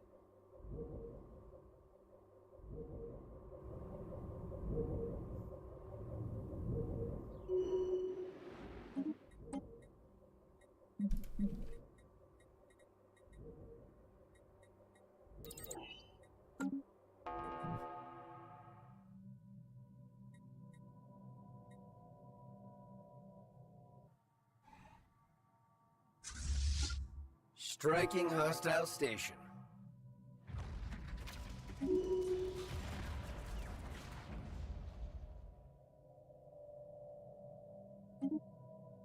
Unshielded life signs detected in deep space.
Dyson sphere. I need gene tailoring. So I think this, I have to leave this blank now because I've run out of good choices. Technically, becoming the crisis could be good, but I don't know if I actually want that. Defender of the Galaxy. Avoid Eternal Vigilance. Yeah, I've got to wait now. Get the really good ones. But that means I have to sit here and wait for a while. Because I can't pick anything else until I get an essential. No, that's not true, I don't think.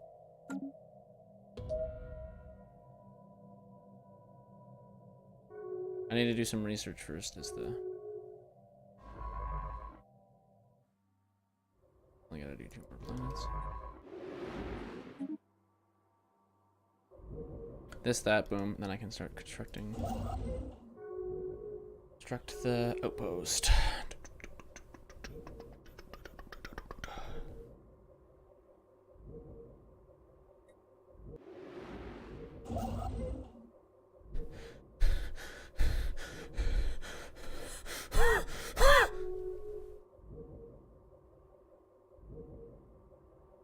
Planet in revolt. Fucking. System survey concluded. You build starbase. You plant imminent situation. Planet in revolt.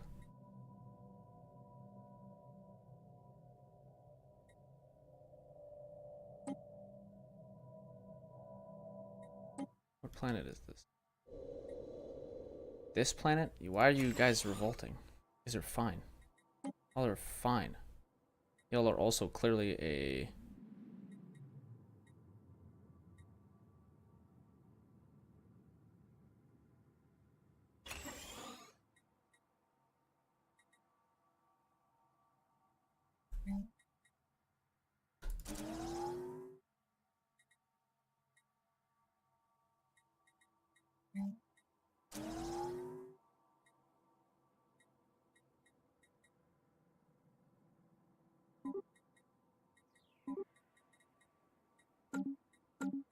They will save us. They will save our civilian factories. Oh my god. Build faster. Build faster. Build faster. Shipwreck studied. Fascinating. Construction project concluded. Receiving transmission.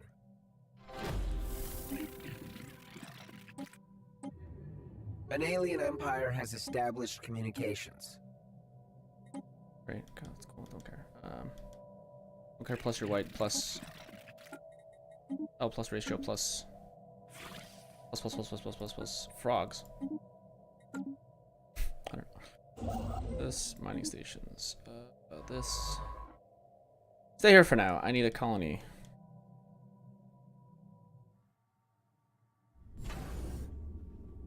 Colony ship. Fuck. I know it's a savannah world, but who is the most habitable? Aspafal. Espulv. Ispulv. Colony ship. Lag a little bit, yeah. This. Thank you. You.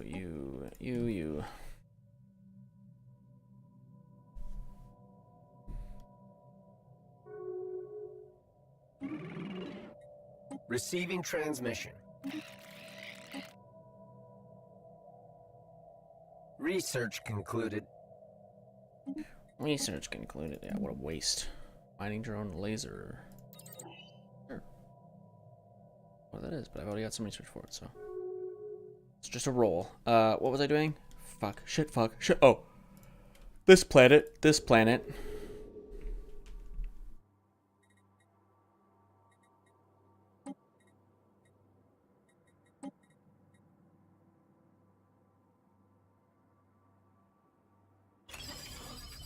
Unshielded life signs detected in deep space.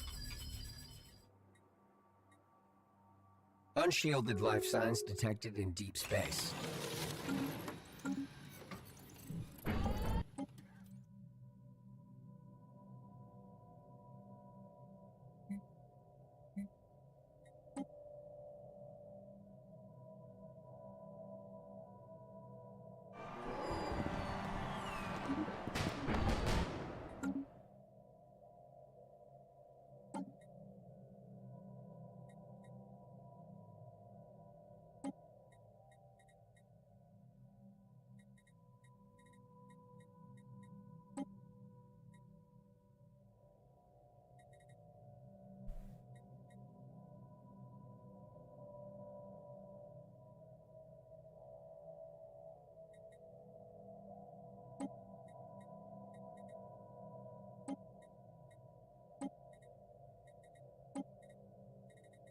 Situation log updated.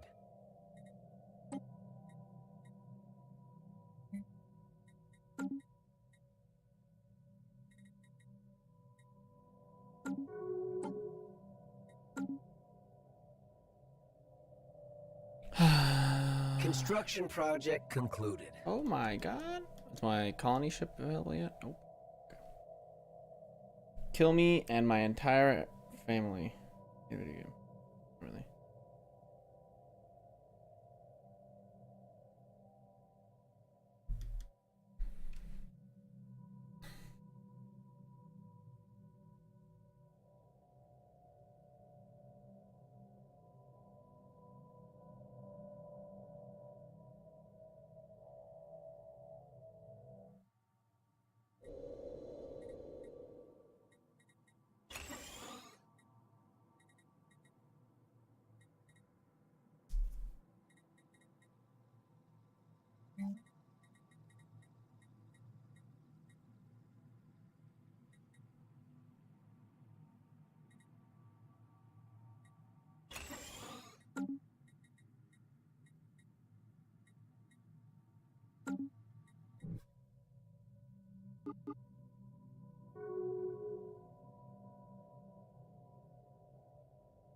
Lord Lifton.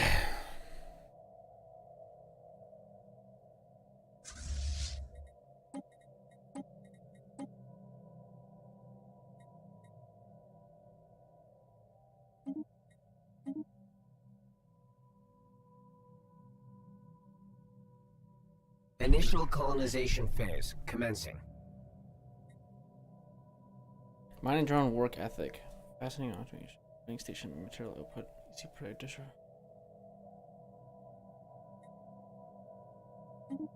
No, we want to recruit it. We want to study it, learn from it. We don't want to destroy it.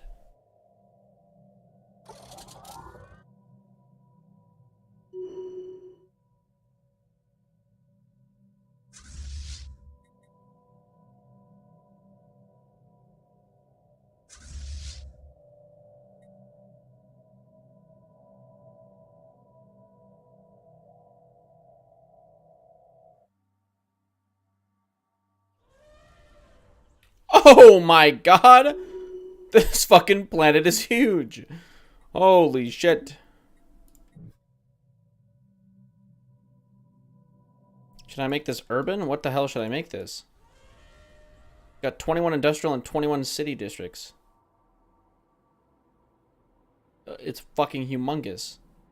Research concluded. I think that'll be an urban. Not sure.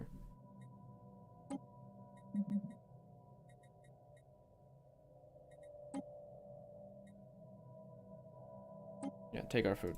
So much of it. I don't care anymore. Then I'll do this.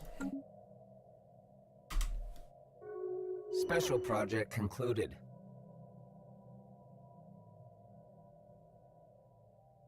Research concluded.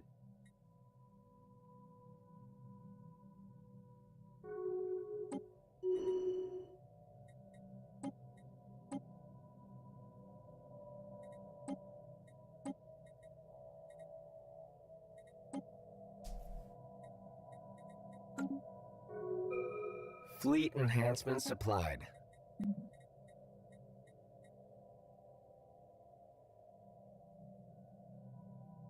Food, nobody cares about that. Tile unblocker.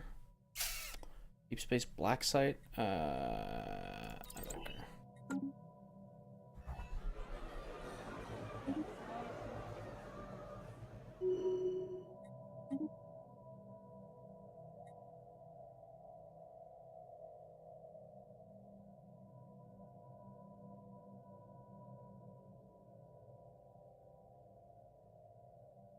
15,000 players. But why is nobody playing multiplayer? I started playing in 2021 and joined a multiplayer Discord server called WSC. After the basic rules, I started my first multiplayer game. I was very excited to use this cool build I had and play against real players. How did it go, you ask? Poorly, very poorly. I died so fast every single time. I sucked and was no match for the other players. I thought this was fine. Losing was let me guess. It's a paradox game, so let me guess. The reason why no one wants to play multiplayer Stellaris is because the only people who do play multiplayer Stellaris are the sweatiest motherfuckers you'll ever meet in your life.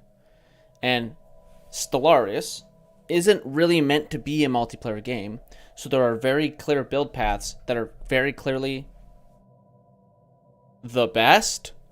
And what the best means is just that you can destroy everyone around you as quickly as possible. Thus, you claim the whole galaxy and you win. Because there's nobody else to kill. There's nobody else to deal with. There's nobody else, anything. There's nothing. You're just the only person that's left. So, I'm gonna guess that that's what's about to happen. Trump has not been arrested yet. I don't know if he will get arrested today. It doesn't seem like it. He only made a notion. He like tweeted about it. No, he didn't tweet about it. He trothed about it on his website, Troth Central.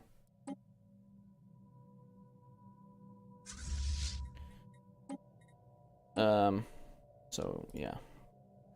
Only natural when starting out. Just needed some more practice. I thought, oh, how naive I was. Because it happened again and again and again. Each time, I got more and more frustrated and just stopped playing after a while. What's even the point? I've died so many times without the chance to even enjoy the game. It was not fun. There seemingly was no improvement. No matter what builds I picked, how hard I try, or how many guides I watched, nothing was working. I was ready to quit. Because they have cheese. Because everyone you're facing has cheese. I can guarantee it. That's the problem. Is everyone has fucking cheese. Bet you 20 bucks. 20 smackers.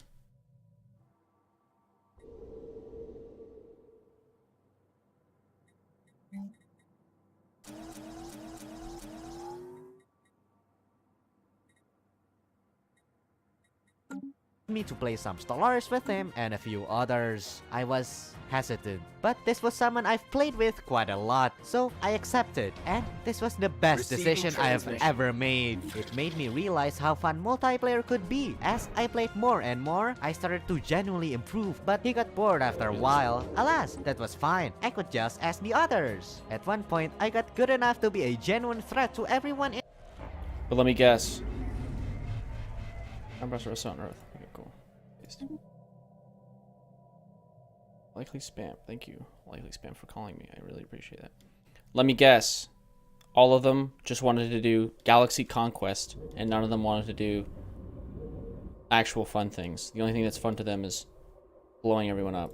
In my friends list, and as I played people with similar skill levels, slowly they too got bored. One by one, they all dropped the game, and I was back to square one, all alone once again.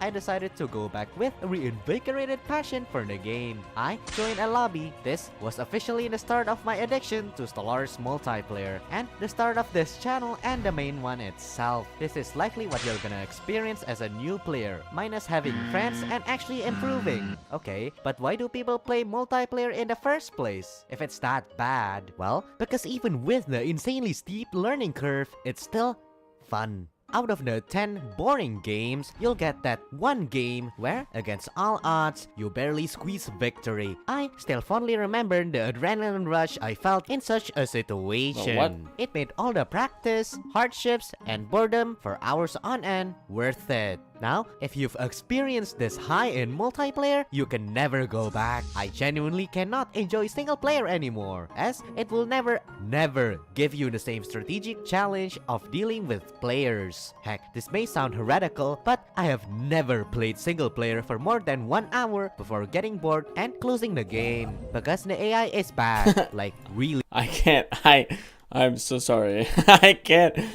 Oh, something is triggering me with this. Other guys talking. So I can't put my finger on it.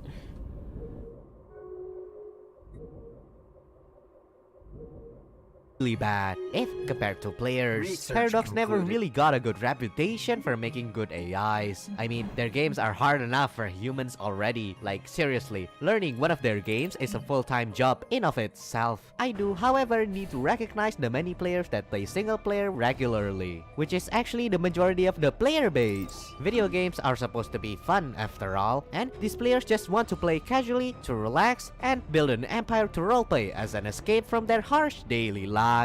Instead of playing for 2 hours, building their empires from the ground up, only to get destroyed by a guy that played the same build over and over again. But let's be real here, that's basically the multiplayer experience for the majority of players. If you're really scared of multiplayer, you should join one of the many roleplay servers that focus on story building and diplomacy, instead of only war and conquest. I think that's the best way for people new to multiplayer, as it doesn't demand a level of play where you have to be aware at all times. Wars and conflict need a few pages of diplomatic interactions to take shape, and the best part, where I'm sure new players will love, no metagaming. What a paradise. Okay, too many good things. Time to talk about the bad side of multiplayer. You know how I said multiplayer was fun? I lied. That's only half the time. The other half is spent on lobby simulator, aka hell, called desyncs. No matter what, if you're desynced, you're dead, out of the game, destroyed, clap. The type of desync and when it happens is completely random. Depending on the type, you can either lose control of your fleets or your entire empire as a whole. It sucks when it happens. It can ruin an otherwise great game for everyone. Imagine becoming the Crisis while fighting the Custodian and his lackeys. You're both in an eternal war raging on for 100 years, and just before the final battle, the Custodian desyncs and lose control of their empire. What a terribly anticlimactic ending. The worst part, there's no real way to fix this, as even if you save and rehost, there's also another bug that eternally repeats this over and over again, no matter how many times you try to rehost or hot join. If it happens to a minor player, then they would have to be kicked to not cause a desync contagion. But if this happens to a major player in a galaxy, it would require a rehost. And if you've played multiplayer before, this becomes a complete nightmare. Except too many hot joins? Oops, the game won't transfer the saves and the loading is frozen. Somebody has bad internet? Enjoy some lobby simulator for half an hour. Oh wow, everyone's loaded, and that one final player accidentally misclicks an empire and there's no way to revert it, requiring another rehost and a lot of pain.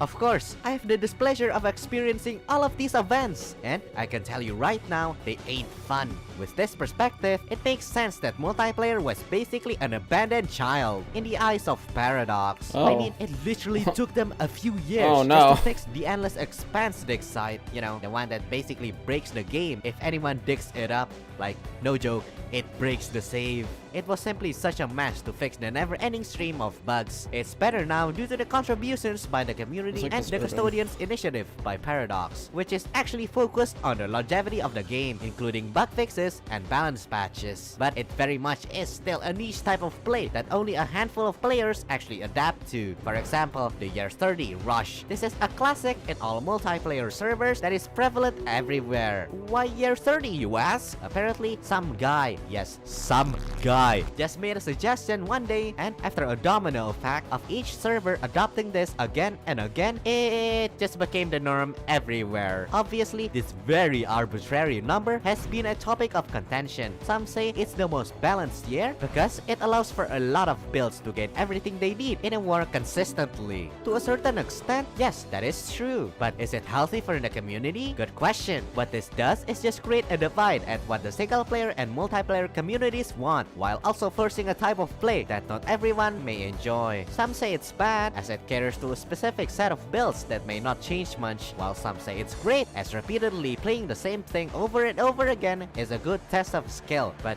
this logic falls flat on its head because, I mean, let's face it, luck is better. If you happen to run a build that gets hard countered by the enemy, you're dead no matter what, as there's no time to change it, all just because of one arbitrary number. Now, let's actually talk about the issues in multiplayer and why nobody plays it. Balance mods. Stellaris was never designed for competitive play, so a mod that fixes everything sounds like a dream come true. The problem is what to change. This becomes a massive can of worms that not everyone can agree on. It just evolves into an argument that usually ends up splintering the community. Not to mention just adding a massive wall for new players to get into. Not only do they need to learn the base game and the plethora of rules, they also need to learn the often massive changes done by the balance mods. There have been like 3 mods so far, and all of them got abandoned and discontinued after a while. 1 due to lack of interest and 2 to extreme internal drama. It was an absolute mess. Oh yeah, I forgot to explain that at some point, every game will have a text wall for rules to complement the already overly complicated balance mods. Imagine if you're a new player and having to read something a lawyer would write. It simply is impossible to not trip a rule in this situation. Stellaris is an inherently unbalanced and broken game at its core, and that's okay. People always complain about balance, but right now, it's the most balanced it's ever been. For example, they fixed the absolutely toxic techno-slaver meta. Remember that time when every lobby was basically a techno-slaver slugfest? It was so boring. There was no variety in builds. They also fixed Ring World's absolutely overpowered research output and made them into garbage tier, but alas, better than seeing them on every lobby with an aforementioned toxic meta. They also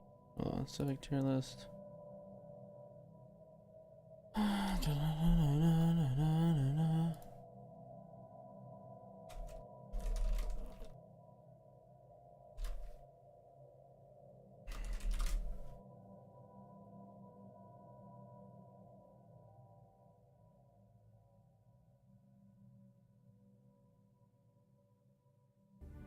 I love democracy. Plus 20%. Researchers' upkeep also higher. And now what you basically... And Void Dwellers get a lovely... So I already have prosperity, I already have supremacy. Unyielding is right there. Discovery as well there. Is that harmony? No. That's... Don't know what the fuck that is. +1 building slot for orbital. First tradition. I have no idea what the fuck that is. I don't even know. It has to be harmony. No, harmony's right there though. The fuck is that? I don't know. Maybe it's a thing I don't have access to, is really what it is. We'll go with unyielding. Working tile. Yeah, we'll go with unyielding. Fuck it.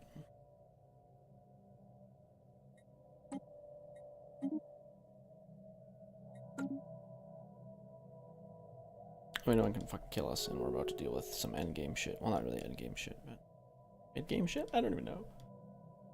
We're gonna deal with some catastrophes, okay? That's the main thing. also fixed the neutron launcher and big weapons problem, changing the monotonous and frankly boring design concepts of the past few years into something more interesting. I have had a lot more fun in this patch looking at enemy designs and trying to counter them compared to previous versions where I just built one ship type, maybe 2 weapons, and just no retreat every single goddamn time. Frankly, it got boring. Not to mention some things in the game just never appear. Take corvettes for example. In multiplayer, it's just so god-awful. It's not even funny. You can win your first war with it, sure, but you'll 100% lose the second one. And there simply was just no counterplay to advanced large weapons. I have to give credit though, a lot of things have improved now thanks to the devs' Custodian initiative. Now, the multiplayer hosts themselves. Paradox games have a classic feature, being that only the hosts need the DLCs for everyone to play it. Oftentimes, there's only a small number of eligible hosts. Ignoring PC and network requirements, you get a very, very small number of good hosts compared to the active player base. Why? Because even if they're a good host, they might not be a good person to play with. Attack them and you're kicked. Look at them funny and you're kicked. Heck, even the mention of a joke gets you kicked. These people aren't fun to play with and pretty bad for the community. But as long as you're in a multiplayer server with good moderation, these hosts will get pointed out, shunned, and promptly driven out of the entire community. For the love of God, just please don't join the public lobbies. You're just gonna get terrible people with the aforementioned behaviors. Now, I have to mention the chat hosts that carry in the community. There are a lot of them that do unpaid work to make games happen. I honestly cannot understate the importance of these hosts for multiplayer. They often have to deal with many unsavory comments and individuals, but yet they keep going. Without them, multiplayer wouldn't be what it is today. Here's a story of a host, a Chad host, once carried an entire server and community on his back by hosting consistently every single day. He hosted and played so much, he basically became the face of the server for a while. Day by day, he went at it. Of course, he met some unsavory types that tried to target him and ruin his fun, but he didn't let it get to him. And thus, the living legend of a host was born. He continued hosting until he himself got burnt out of I don't know what this accent is. the game and stopped playing. Thank you, Stanley. Your back must have hurt from all that carrying for a year. You basically revived one of the biggest multiplayer servers all by yourself. Truly an achievement I cannot ignore. Even if you don't play anymore, what you did will always have a special place in my heart. All the memories we all had together, all the shenanigans, all the fights, if only we could go back to that time. But alas, as people move on, I can only look forward to meeting you again. And that is my tribute to the Stellaris multiplayer community. I made a lot of fun memories and will continue to do so in the future. As for roleplay servers, I'm only recently diving into it, so maybe you'll get a version 2 of this in a year or two. But alas, next time. Thank you to all the community members that supported me on screen right now. It means a lot to me, and I hope I can continue to do this in the future. Oh, and I also made a Patreon. My upload schedule is awful, so a monthly pledge would really help. I'll even mention your name. See you all soon. Construction project concluded.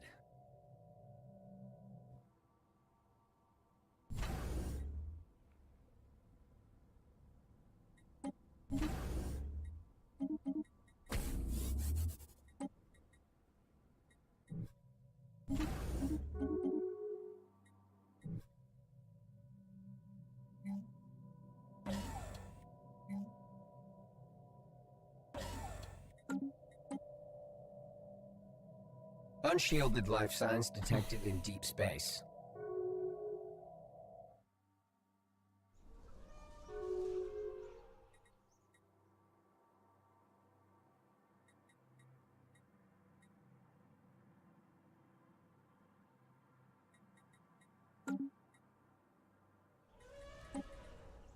Research concluded.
Research concluded.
Station sustaining damage.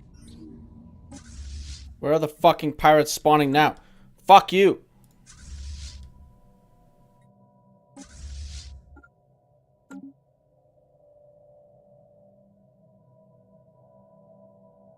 Blasted pirates, dude. I fucking hate them.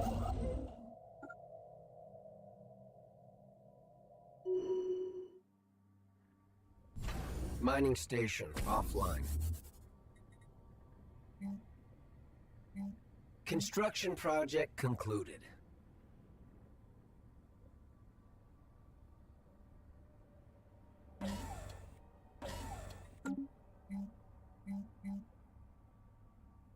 Spaceport sustaining damage.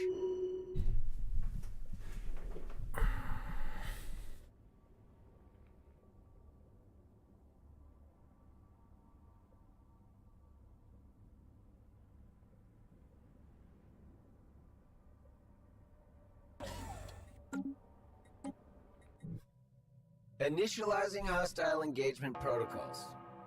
Yeah, blow them out Striking of the... hostile station. Fucking god. Get out of here. Get the fuck out of here. Okay, anyways. I think I'm donezo here. Because I can be. And I gotta eat something, I think.